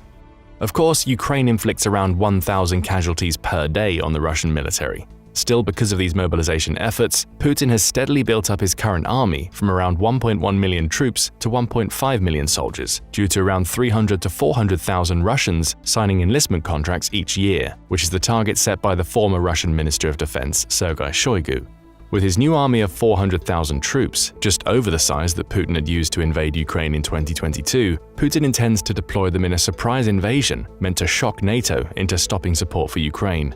But where would Putin strike? Though Putin might be mad, he does have some measure of realism in his body. Expecting the Russian army to muster enough personnel and material to invade the entirety of NATO is simply an absurd suggestion that even his staunchest supporters would advise him against. Instead, he intends a 2-pronged, limited invasion of Eastern Europe meant to fracture the NATO alliance and gain some territory for himself while he's at it. The most likely candidate for this strike would be the Baltics. The Baltic countries of Estonia, Latvia, and Lithuania are the most exposed countries in the alliance and have a nasty history with Russia. After gaining independence after World War I, the USSR invaded and occupied these countries in 1940. After decades of communist rule, they were among the first socialist republics to declare independence and among the first to join NATO after the USSR fell. Because of their decades of Soviet rule, there are significant populations of ethnic Russians and Russian-speaking people within these countries. Touting the same line of reasoning that he did with Ukraine, Putin would likely telegraph in the media that these countries were trying to abuse or somehow eradicate these ethnic Russian people. as Putin would have his press fear-mongering in the papers, trying to disrupt European governments like he always does. These 400,000 new troops would slip quietly into position in Belarus and the Western Military District of Russia. But what would Putin's strategic plan be? Though it's hard to speculate on the inner thoughts of a madman, it's likely that Putin would want to use his army quickly to overrun the Baltic countries before the US and NATO had a chance to respond. But in order to do so, he would need to cut off access to the Baltics through a strategic choke point called the Suwalki Gap. The Suwalki Gap is the unofficial name of a roughly 60-kilometer territory stretching from the Russian Kaliningrad exclave on the Baltic coast across the northeastern Polish border with Lithuania and stops in Belarus. This sparsely populated area is a critical choke point for the US and NATO alliance. Control of this area means that the Baltics are cut off from mainland Europe. Holding the line here for Putin would mean that he could block the expected NATO counterattack. At the same time, he consolidates control over the Baltics and forces the US and NATO to the negotiating table over Ukraine. But how would that invasion play out? Hour 1. As Putin launches his invasion, the first Russian troops to enter the Baltics and the Suwalki Gap are not conventional forces, but are actually Putin's little green men.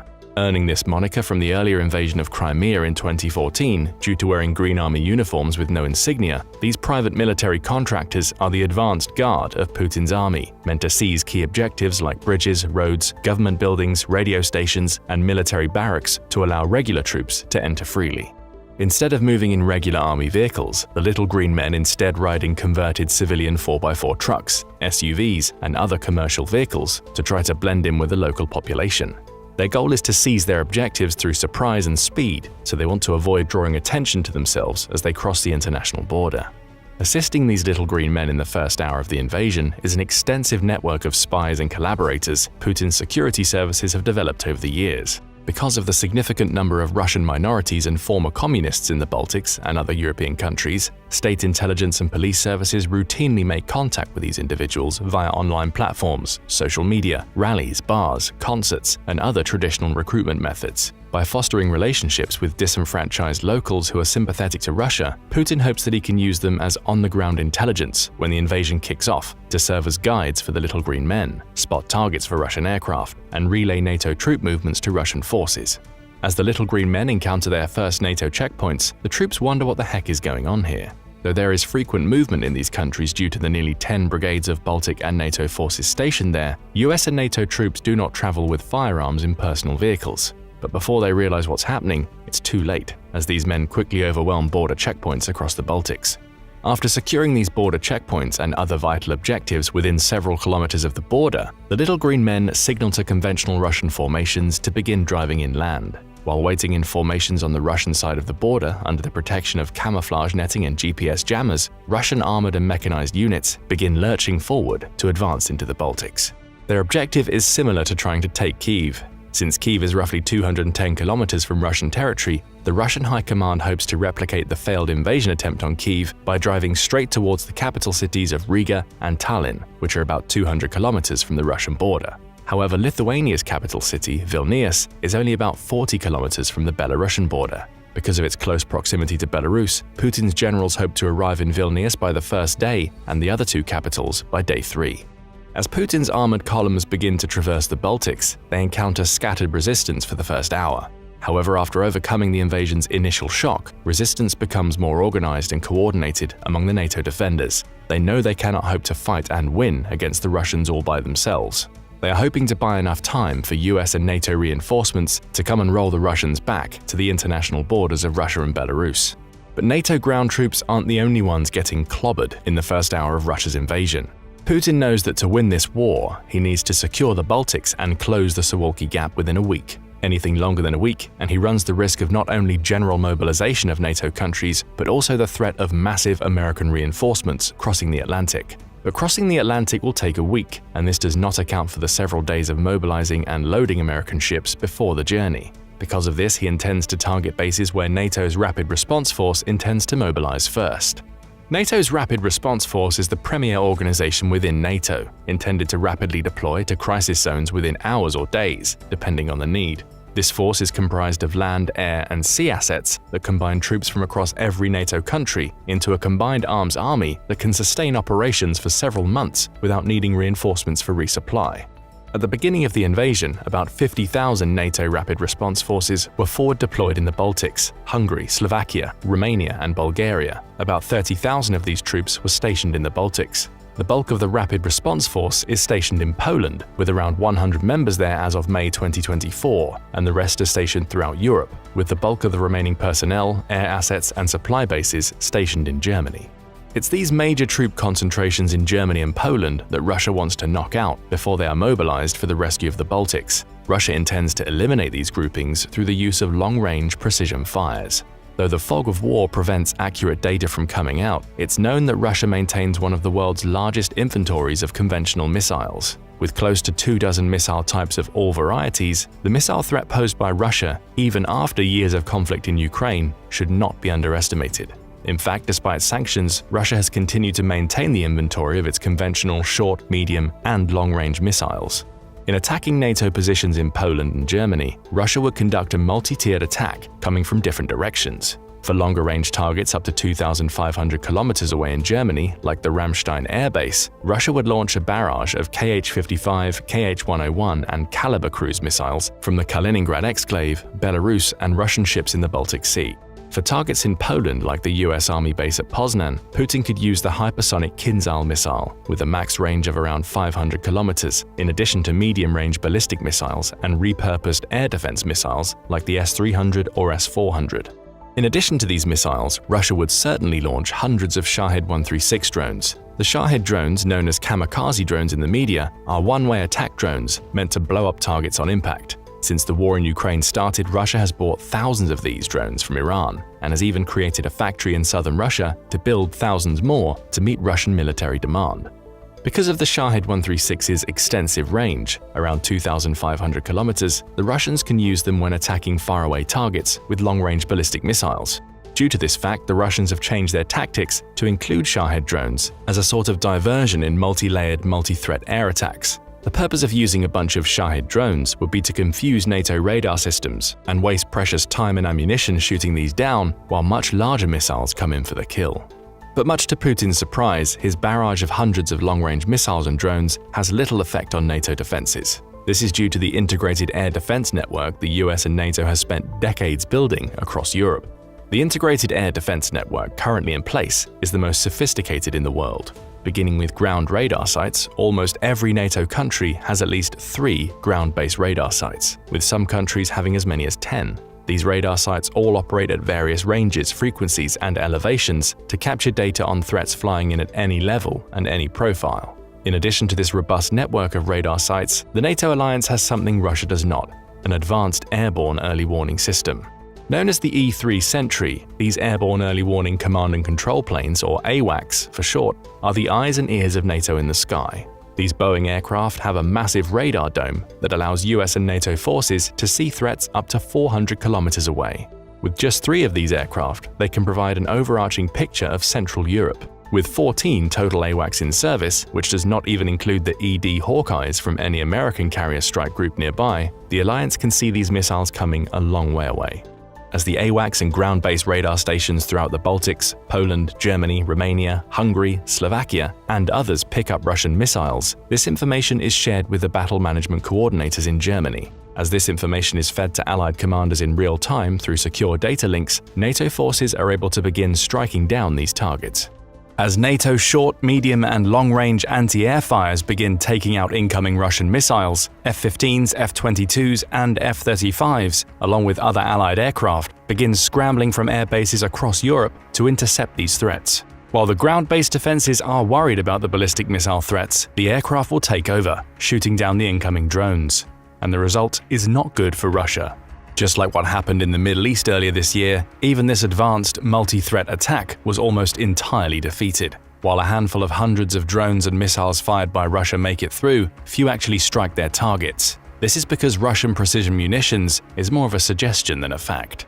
The war in Ukraine has shown that Russian precision weapons are more of a fairy tale than reality. While estimates vary due to the fog of war, some show that Russian missile attacks are routinely 30 feet to more than 3/4 of a mile off. On average, such inaccuracies are seen about 40% of the time for all Russian missiles. With such a high margin of error, the missiles and drones that somehow make it through NATO's air defense network cause little damage and few personnel casualties. Overall, major bases like Ramstein, Stuttgart, and Poznan continue operations as usual. Hour 2. After the first wave of Russian missile attacks failed, US and NATO aircraft began setting up combat air patrol stations throughout Poland and the Baltics to build a protective screen while more reinforcements arrive. As Allied pilots arrive, they find that the skies are eerily empty. Though scanning for some of Russia's best fighter aircraft to intercept, like the Su-34 or Su-35, Allied aircraft instead establish communications and begin conducting close air support missions for garrisons surrounded by Russian troops. But where is the Russian Air Force?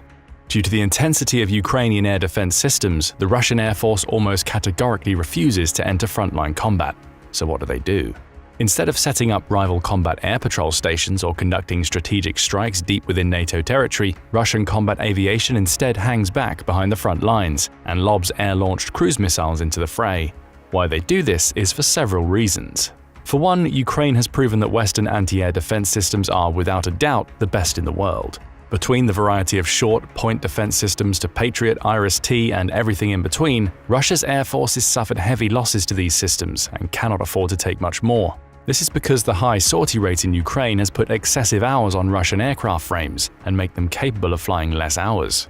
In addition, Russian pilots have less experience dogfighting than their NATO counterparts due to serving as missile lobbers for the last few years. The new pilots do not get training to fight like Western pilots. Instead, as NATO aircraft enter Polish and Baltic airspace, the skies are void of Russian aircraft, but thick with anti-air defenses and missile fire.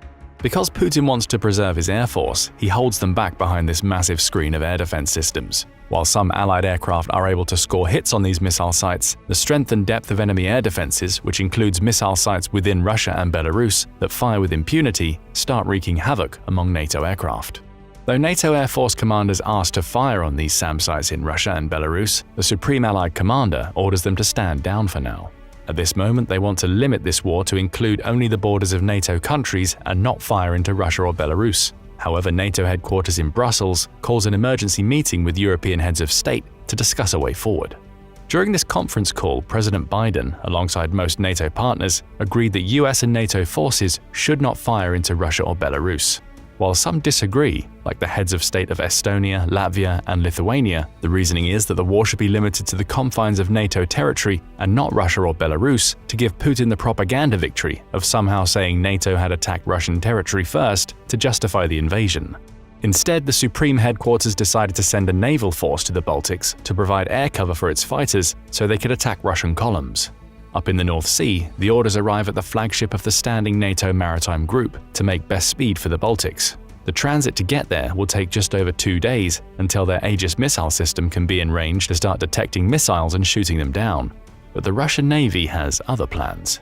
Due to the emissions control conditions set by this surface action group, Russian forces in Kaliningrad were unable to get an accurate fire control solution with missiles. Instead, they sent orders to their submarines to take out any Allied warships making their way to the Baltics. These orders reach the commander of a Yasen-class submarine as she picks up the acoustics of warships nearby. The Yasen-class submarine is one of the most advanced submarines in the Russian arsenal. Due to its heavy armaments of torpedoes and cruise missiles and its stealth technology, it's very difficult for any ship to pick up on her. As the lead ship of the formation closes her, the Russian submarine fires a spread of torpedoes. The sailors on board the American destroyer have just seconds to react before several torpedoes close in on her wake and slam into her stern. Though the sailors on the Russian submarine rejoice in their first kill of the war, they do not know that they are now the hunted ones. The other ships in company pick up on the acoustics of the enemy submarine and begin to close in. A circling P-8 Poseidon aircraft, along with 2 MH-60 Romeo helicopters equipped with dipping sonar, begin prosecuting her position. Within a matter of minutes, the crew of a nearby destroyer has a positive firing control solution and conducts an urgent attack on the Russian sub. Before she knows it, 3 torpedoes come at her, and the Russian sub tries to do an emergency dive to avoid them. However, it's too late. On board the American destroyer, the sonar technicians hear the sound of 4 underwater explosions. On the surface, oil slick and human remains float to the surface. The American Navy has now drawn first blood. As the US and NATO ships of Snigum 1 resume their transit to the Baltic Sea, the situation on the ground is becoming grave in the Baltics. Russia committed about 100,000 soldiers to each of its objectives. On the ground, NATO troops are outnumbered by a factor of almost 4-1. The Russian armored columns began advancing toward them after the Little Green Men pushed through the initial border areas. However, due to the chaos of the situation, the defenders are able to form hunter-killer teams to take out Russian armor columns due to the abundance of Javelin and other personal anti-tank weapons. As NATO troops begin to take out more Russian armored vehicles, it appears they have the upper hand. As Russian armored convoys are attacked from the sides and the rear, they stop and dismount their infantry to take out NATO anti-tank gunners harassing them. When they do so, the columns become vulnerable to precision fires in the form of Excalibur GPS-guided artillery shells, HIMARS rockets, and other advanced weapons. As US and NATO forward observers call in these fire missions on exposed Russian columns, they watch in anticipation as they see and hear rounds coming in. However, what happens next surprises them. As round after round of GPS-guided munitions falling close to the Russians, it appears that in the last moments, these rounds fly wildly off course. While some of them hit close enough to cause casualties, the bulk of the Russian columns remain untouched. But how can this be? As the war in Ukraine has demonstrated, the Russian military has proven itself capable of learning from at least some of its mistakes.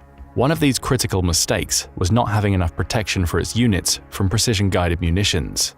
As a result of being pummeled by Ukraine for the last couple of years, Russia has actually invested heavily in new electronic warfare technology that's been capable of defeating some Western weapons.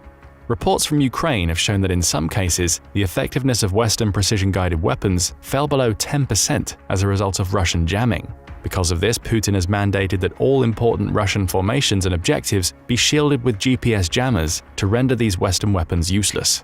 However, he failed to realize that electronic warfare has other spectrums too. Russian communications is one of the spectrums that the US and their NATO allies soon exploit.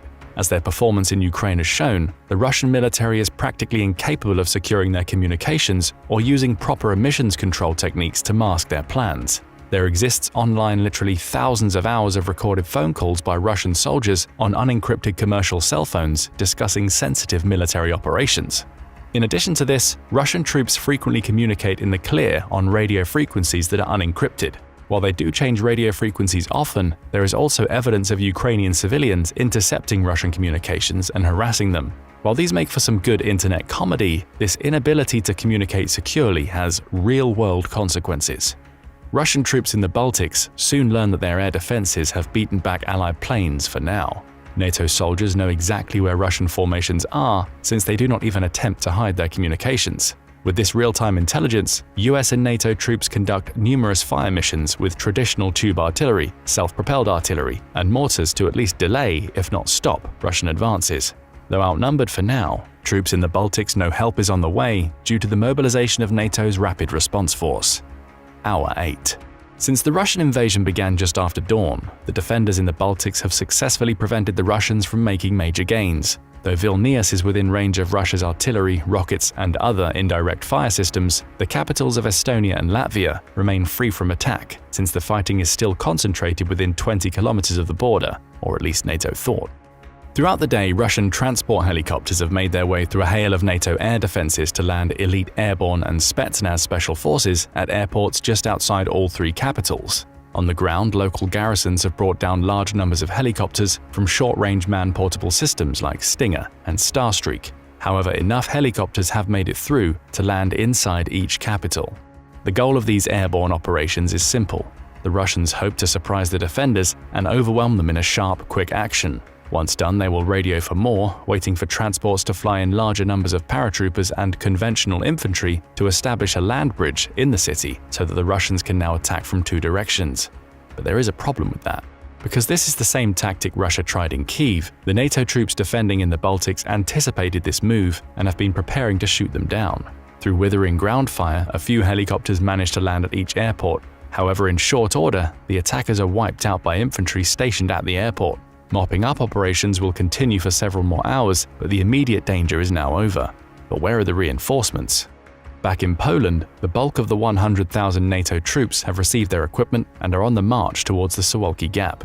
Russia, for its part, conducted a two-pronged invasion from both Kaliningrad and Belarus to shock the defenders there and rapidly seize the gap to begin fortifying it before help could arrive. Stationed in the gap are about 30,000 Polish and NATO soldiers, well armed with hundreds of tanks, armored fighting vehicles, and air support from several nearby air bases. However, during the initial bombardment, this area bore the brunt of the bulk of Russia's short and medium-range missiles from multiple angles. As a result, units stationed here suffered moderately high casualties in the first hours that have degraded their combat effectiveness. Making the situation worse is the fact that Russian air defenses have essentially created a wall of steel that's been difficult for Allied air forces to penetrate.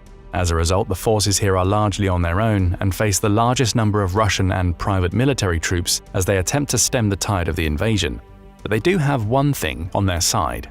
Due to the terrain, the area is heavily forested and there are not many major roads. Due to this, the Russians are forced to use the few roads there are for their armored vehicles, which makes them easy targets for indirect fire and anti-tank teams. But despite inflicting heavy casualties, the Russians rapidly advance due to overwhelming numerical superiority. At this point, US and NATO commanders have a decision to make. With the Navy still almost a day away, there will not be enough top cover to protect Allied planes from attack, and with the 100,000-strong response force still about half a day away, drawing equipment from Poznan, the commanders decide that the best course of action is to wait and stay where they are.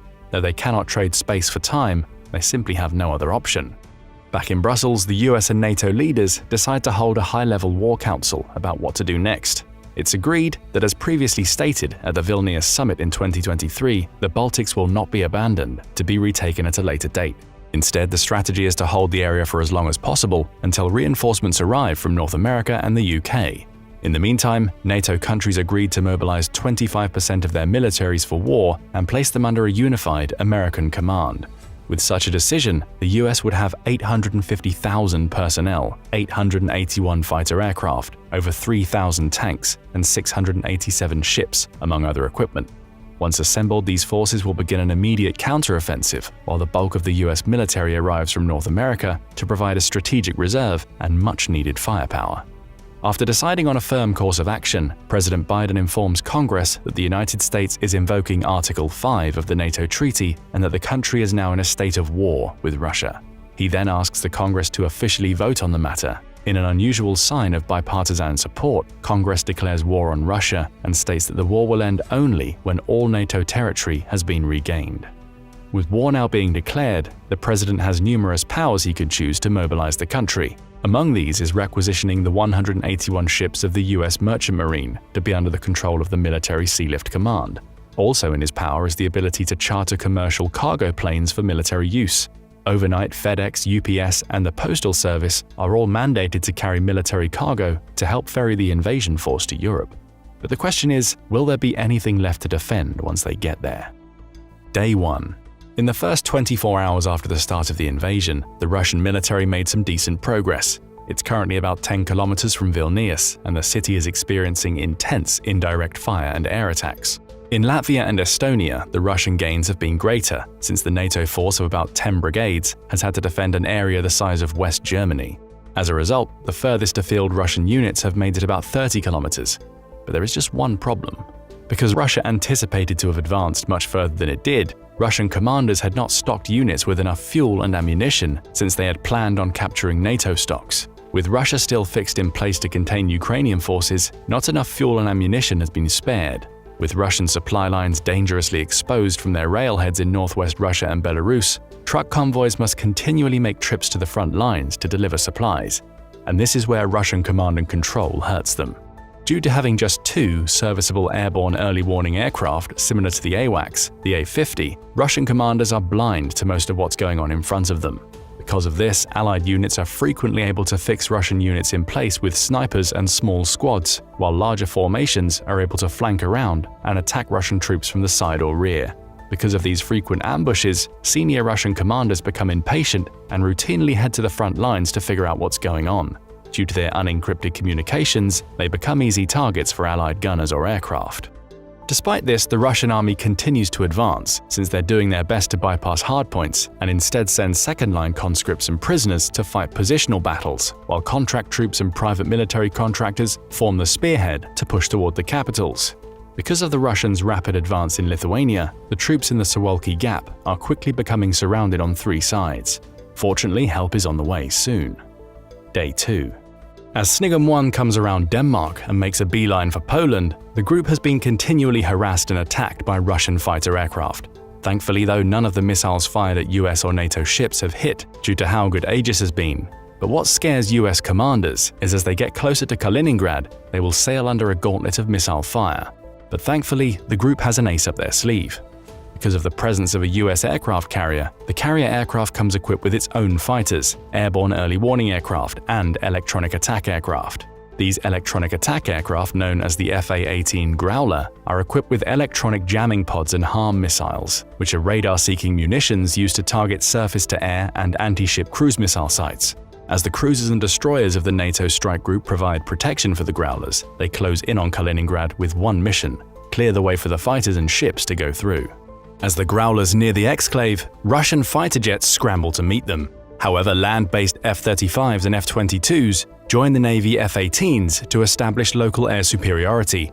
After downing dozens of Russian aircraft, the Growlers close in for the kill.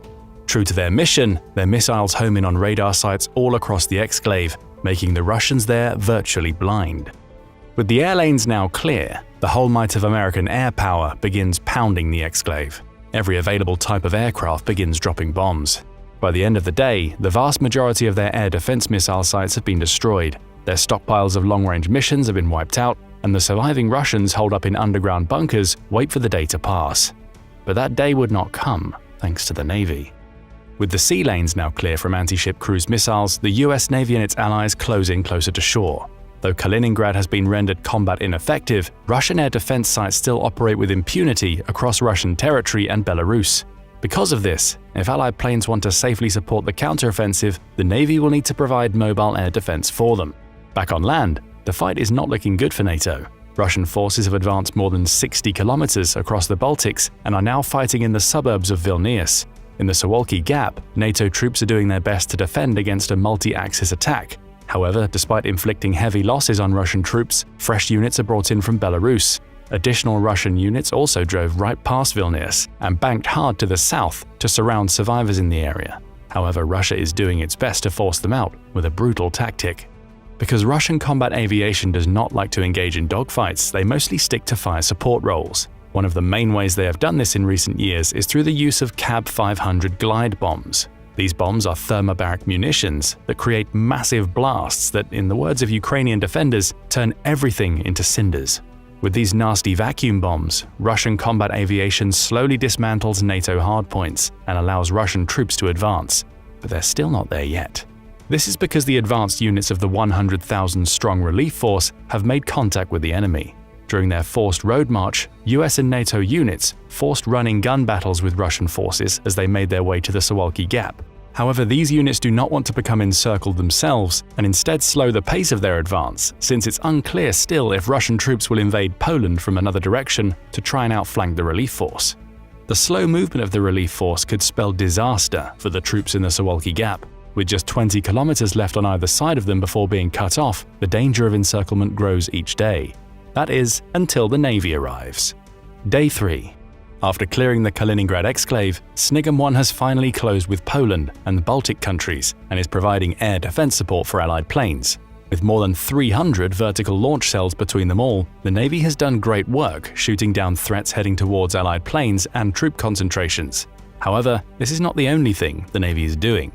With almost 200 Tomahawk missiles between them, the Navy begins conducting fire missions on land to support the counteroffensive. Russian command and control centers, repair depots, armored columns, troop concentrations, and ammunition depots all become prime targets for Navy Tomahawks.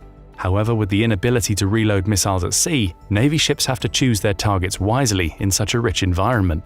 And though the Navy may have thought their part was done, the Russians had a surprise for them. While the Russians used Shahed drones in the opening salvos and throughout the first few days of the war, they now want to attack the US and NATO fleet with a swarm attack, never before seen in naval warfare. Launching hundreds of Shahed drones at the fleet offshore, the purpose is not necessarily to sink the Allied fleet, but to get them to expend enough ammunition to force them to pull back from the Baltic Sea for rearming. Throughout the third day, the ships of the combined US-NATO fleet fight their hardest day at sea yet. Hundreds of Shahed drones swoop in and try to take them out.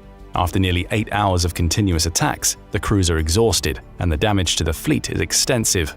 Multiple ships suffered hits that caused fires, damaged equipment, and killed or injured crew members. Because of this, the Supreme Allied Command ordered Snigem 2 to head towards the Baltic at the best speed.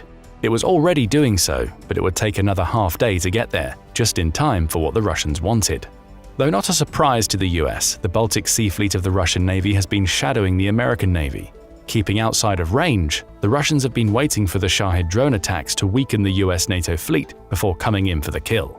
Knowing that help is on the way, the Russians decide to strike. The resulting engagement is the largest naval battle since World War II. More than 60 ships and several hundred aircraft participate. Throughout the day, Russian ships launch missile after missile at the US ships.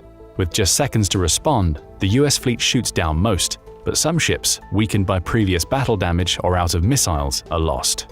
Thankfully, as it appears the US forces might be done for, the second strike group arrives within range and begins firing naval strike missiles along with AGM-158 joint air-to-surface standoff missiles. The Baltic Sea Fleet is quickly turned into sinking hulks and breaks engagement with the US fleet. With US submarines pursuing the survivors to keep them away, US and NATO ships now rule the Baltic Sea. Day 4. After the US Navy won the day yesterday, the victory is short-lived. Back in the Suwalki Gap, American commanders are faced with a difficult decision. With US and NATO troops now surrounded on 3 sides, Supreme Allied Headquarters makes the difficult decision to abandon the Suwalki Gap and reconstitute the survivors with the now fully arrived Rapid Response Force for a counteroffensive.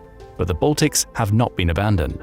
In the Baltics, the defenders continue to hold on to Vilnius as vicious street fighting continues. In the north, Estonian and Lithuanian defenders have traded more time for space, but still only have about 100 kilometers left before Russians are knocking at the gates of the capital. To bolster support for the Baltics, the Navy sends another strike group to provide around-the-clock air cover and support for the trapped defenders. In addition to this, the Marine Corps and the Army do something that's not been seen since World War II. With nearly 10,000 US and European Marines ready to go, the decision is made to send them into the fight. Though Russia tries to stop them, the Marines land unopposed behind friendly lines and head towards the fight. In addition to the Marines, the US Army conducts the largest airborne drop since World War II, when the soldiers of the 173rd Airborne Brigade, along with elements from other NATO countries, launch the largest airborne assault since World War II. Now, with close to 20,000 reinforcements and a naval task force behind them, the defenders of the Baltics fight even harder to hold on. Day 7. Since reinforcements have been sent to the Baltics, the situation has stabilized there. Russian forces are advancing only gradually now, at just a kilometer or 2 per day, but in some cases, they are advancing just a few hundred meters. Because of this, Russian troops are digging in to defend the territory they have taken in Estonia and Latvia. In Lithuania, heavy street fighting continues. Scenes there are reminiscent of the battle for Bakhmut, with nearly every building destroyed by shellfire and Russian drones continually harassing Allied troops. Thankfully, due to the support of the Navy, NATO air forces totally dominate the skies. With round-the-clock close air support, the beleaguered defenders know that eventually the Russians will give up. Putin becomes increasingly frustrated with the situation. He sees the disaster that befell him trying to take Kyiv happening again, and the problem only gets worse when Ukraine does something unexpected. Agreeing to help relieve the pressure in Poland and the Baltics, Ukraine launches an unplanned counteroffensive in Kherson. Russian forces there, mostly conscripts and convicts, stripped of heavy weapons and equipment for the fight in the Baltics, flee for their lives. The war in Ukraine is now a war of movement once more. Within a matter of days, the Russian front line in Kherson collapsed due to the arrival of F-16s and a reinvigorated army that saw victory as close at hand. As the Russians abandon Kherson Oblast and flee to Crimea, President Zelensky asks for help in retaking Crimea since it's now or never. However, the US-led coalition denies this request. But why? At this moment, Biden is still seeking to avoid this becoming a world war. As it stands, the Russians have already failed to take any major cities in the Baltics, and the Rapid Response Force is making steady gains each day to retake the Suwalki Gap. With Kaliningrad Oblast being neutralized as an offensive force and Ukraine regaining Kherson, the president does not want to further escalate the war by assisting Zelensky in retaking Crimea. Besides, he couldn't even if he wanted to. This is because Turkey, though a NATO member, still controls the Bosphorus Strait because of the Montreux Agreement. This landmark agreement allows Turkey to close off the straits during times of war. However, despite Turkey now being at war with Russia, it too sees allowing NATO ships to retake Crimean land as too escalatory. Turkey also sees the writing on the wall and does not want to see the damage come to the Black Sea, since this would severely hurt the economies of several NATO members, including Romania and Bulgaria. However, Ukraine is not the only other outside theater in this war. Week 2. 1 week ago, the American fleet set sail for Europe. The massive convoy was loaded down with more than 100,000 soldiers, sailors, marines, and airmen from both the US and Canada. Due to the threat of Russian submarines, the American convoy, which numbers around 100 ships, including transports, oilers, cargo vessels, and warships, did not travel in a straight line. Instead, the force zigzags erratically, hoping to throw Russian firing control solutions off. However, despite having air cover from a carrier strike group, several Russian submarines infiltrate the formation and begin firing. Several cargo ships go down, while American and Canadian warships fire torpedoes and anti-submarine rockets at their foes. After a short battle, the joint US-Canadian force sinks several Russian submarines. But as the convoy continues to Europe, US intelligence wonders how these submarines got so far into the Atlantic despite the naval blockade in the North Sea. The answer to that is Africa. Since around 2019, Russia has been actively involved in Africa, though they have mainly kept a low profile for the first few years. After the full-scale invasion of Ukraine started, Russian PMC groups, most notably Wagner, began ramping up their efforts to court any half-wit dictator and war criminal that would hear them out. Over the past several years, Russian PMCs have seriously ramped up or begun new quote-unquote advising missions in countries like Libya, Sudan, the Central African Republic, Mali, and others. The main reason for this is the economic exploitation of these countries, where dictators give away key mining, manufacturing, publishing, and other industries that Russian oligarchs can take over. Of course, Putin gets his fair share of the profits, and this foreign cash, especially gold and oil revenue, is used to bolster his foreign reserves and help sanction-proof his empire. While the bulk of the attention in the media has been on Russian war crimes throughout Africa, one thing that Western governments failed to notice was the massive buildup of Russian arms and bases in Libya. Russia has recently courted the commander of the Libyan National Army, the terrorist army fighting the true Libyan government, to have a naval base at Tobruk in exchange for money, equipment, and fighters. With a naval base on the Mediterranean, the Russian Navy can send its submarines into the Atlantic, while the bulk of the NATO alliance is fighting pitched naval battles in the Baltic Sea or patrolling the Greenland-Iceland-UK gap to prevent Baltic Sea submarines from accessing the North Atlantic. This will have to be dealt with soon.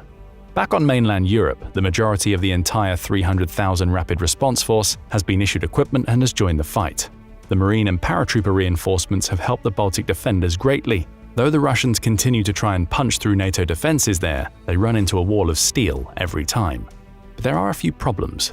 A massive air bridge must link Germany and Poland, with the trapped defenders in the Baltics to keep them supplied. More than 1,000 US and NATO transport aircraft are mobilized for this effort to fly in hundreds of tons of food, fuel, ammunition, and medical supplies each day. The Navy also regularly sends transports ashore to pick up the most seriously wounded and take them back to safety. But this might all end soon. Russian air, missile, and drone attacks are constant. They're trying their best to shake the Navy off the coast of Poland and the Baltic countries so their strikes can have more of an effect. After nearly 2 weeks of almost constant combat, the warships are almost out of missiles. With the inability to reload vertical launch systems at sea, the Supreme Allied Command makes the difficult decision to withdraw much of the fleet to refit back in Rota, Spain, to reload their VLS cells. With the bulk of the Navy withdrawing, the ground counteroffensive loses momentum. Though US and NATO arms are of much higher quality than Russian troops, the Russians do not have far to go from their depots in Belarus or Russia to replenish the horrendous losses they are suffering on the battlefield. However, the advantage is still with the US and NATO. Due to Russia expending most of its precision weapons in the first few weeks of the war, it's low on munitions that pose any real threat to Allied air power. As a result, US and NATO aircraft pound Russian positions day and night. Additionally, US Special Forces, including SEALs, Delta Force, Rangers, and Marine Raiders, alongside NATO partners, are wreaking havoc in Russian rear areas. Altogether, with the combined power of the Allied air campaign, the constant attacks on Russian rear areas, high casualties, and a breakdown in command and control, the invaders are forced to stop where they are and dig in. Week 3. By the third week, the massive Allied convoy of ships and personnel has arrived in Europe. To avoid clogging up any one port, the convoy broke up into smaller ones. These smaller detachments headed to ports in Norway, the Netherlands, Italy, and Greece. From there, they begin disembarking and head towards pre-positioned supply bases throughout Europe. For decades, the US and NATO forces have pre-positioned supplies for just this very reason. While the massive convoy brings along huge quantities of armored vehicles, ammunition, food, and other materials, these supply depots speed things along, since soldiers at these depots have been working since day one of the invasion to get gear prepped and ready for these troops. By the end of the week, this massive invasion force has assembled and been issued their equipment. Now numbering almost 900,000 troops, the US-NATO alliance has more than twice the numerical advantage on the Russians. While Russian troops holding the Suwalki Gap and parts of the Baltics might have on paper more tanks, armored vehicles and artillery pieces, most of their equipment does not work, has been destroyed, or if serviceable, is vastly inferior to Western equipment. The Russians are scrambling to consolidate their gains as the Allied army consolidates for a final push to retake NATO territory. According to Russian doctrine, they build 3 separate layers of defense. The first line of defense consists of deep mine belts with hastily dug slit trenches, manned by conscripts and prisoners. The Russians do not hope to hold there, but have these men sacrificed to slow down the US and NATO troops and inflict casualties. The second line of defense consists of their best troops, which include airborne, contract infantry soldiers, and professionally trained volunteer groups. Behind these positions is a third line consisting of fewer minefields and mostly a few hardpoints manned by units recovering from fighting or just newly arrived and waiting to be rotated into more forward positions. The fight ahead of the alliance is a tough one. Having to contend with masses of infantry, dug-in tanks, dense minefields, electronic jamming systems, drones, and mass artillery barrages, this fight is nothing like the US has ever seen in its complexity or scale since World War II. However, as they push on and advance slowly by blasting lanes through the minefields, overhead, US drones and air power pound Russian positions, while artillery units conduct counter-battery fire to eliminate Russian indirect fires. However, as this massive operation unfolds, another one is happening in the Mediterranean. Before disembarking in Greece and Italy, the Allied command directed portions of the task force to take over Tobruk. Russian submarines have been causing numerous casualties, and with the bulk of the navy reloading in port, there's little to stop them. Instead, the US and NATO forces launch an amphibious raid on Tobruk to render it inoperable. Resistance during the landings is minimal. While some Russians do stand and fight, their Libyan counterparts run for their lives. Once ashore, the Marines capture several Russian submarines still moored alongside. Several others have partially sunk due to preparatory fires from the Navy and Air Force. After the Marines blow up the captured Russian submarines, the Allied command makes the decision to occupy Tobruk for now. With the counteroffensive underway, the Allied armies will need large amounts of equipment and supplies. The sea lanes must be secured. Week 4. After several days of hard fighting and heavy casualties, US and NATO forces have broken through the first defensive lines and punched a few holes in the second. As Russia scrambles to send reinforcements to the Suwalki Gap, they divert resources from the Baltics. Sensing an opportunity, the NATO defenders launch their own vicious counterattack, which catches the Russians by surprise. But this is not the only counterattack this week. In Ukraine, the Ukrainian military has completely liberated Kherson Oblast and has started a new offensive in the east. With the bulk of the Russian forces transferred for the invasion of Eastern Europe, the DPR and LPR militias have been left largely to fend for themselves. Ukrainian forces easily punch through their lines and begin retaking territory not held since before 2014. With Allied armies counterattacking across every front, Putin knows the writing is on the wall.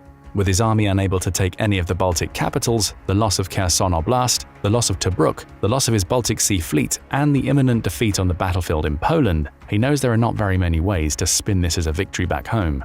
However, Putin does not want to give in, and instead wants to double down his efforts. Though Putin has avoided general mobilization, he consults his trusted Siloviki about what to do now. They urge him to pull back what remains of Russian forces in the Baltics and Poland before they get cut off and destroyed. They try to convince him that they can spin this as having taught NATO a lesson, and maybe they can negotiate for what territory they still hold in Ukraine. But Putin is having none of it. Instead, he doubles down that he wants to declare general mobilization and commit the Russian people to a generation of war. That's when the Siloviki turn the tables on Putin. This group of roughly a dozen men carry out Putin's will in Russia and can control the military, police, and intelligence services. They unanimously threaten Putin that if he does not back down now, something might happen to him like what happened to Yevgeny Prigozhin.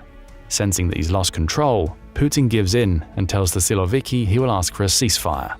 Putin calls an emergency meeting with Allied headquarters in Brussels. He wants a ceasefire in which Russian troops will maintain their current positions. However, the Allies want none of that. They tell him that unless Russia withdraws from all NATO territory back to the international border, they will continue the offensive until that goal is achieved. When he asks if he can keep the territory in Ukraine, the answer is a resounding no. The US directs Putin to withdraw all his forces back to the international borders before the 2014 annexation. If he does not, the war will continue with a US-led offensive that will force him to do so. Fearing that he would face more unrest at home due to general mobilization than losing illegally gained territory, Putin agrees. Though the war is now over, Putin assures his inner circle that he will not give up until he is dead. Whether he will actually live to see that day is now anyone's guess. But what do you think? Could the strategies outlined actually play out this way, or would there be unexpected twists and turns?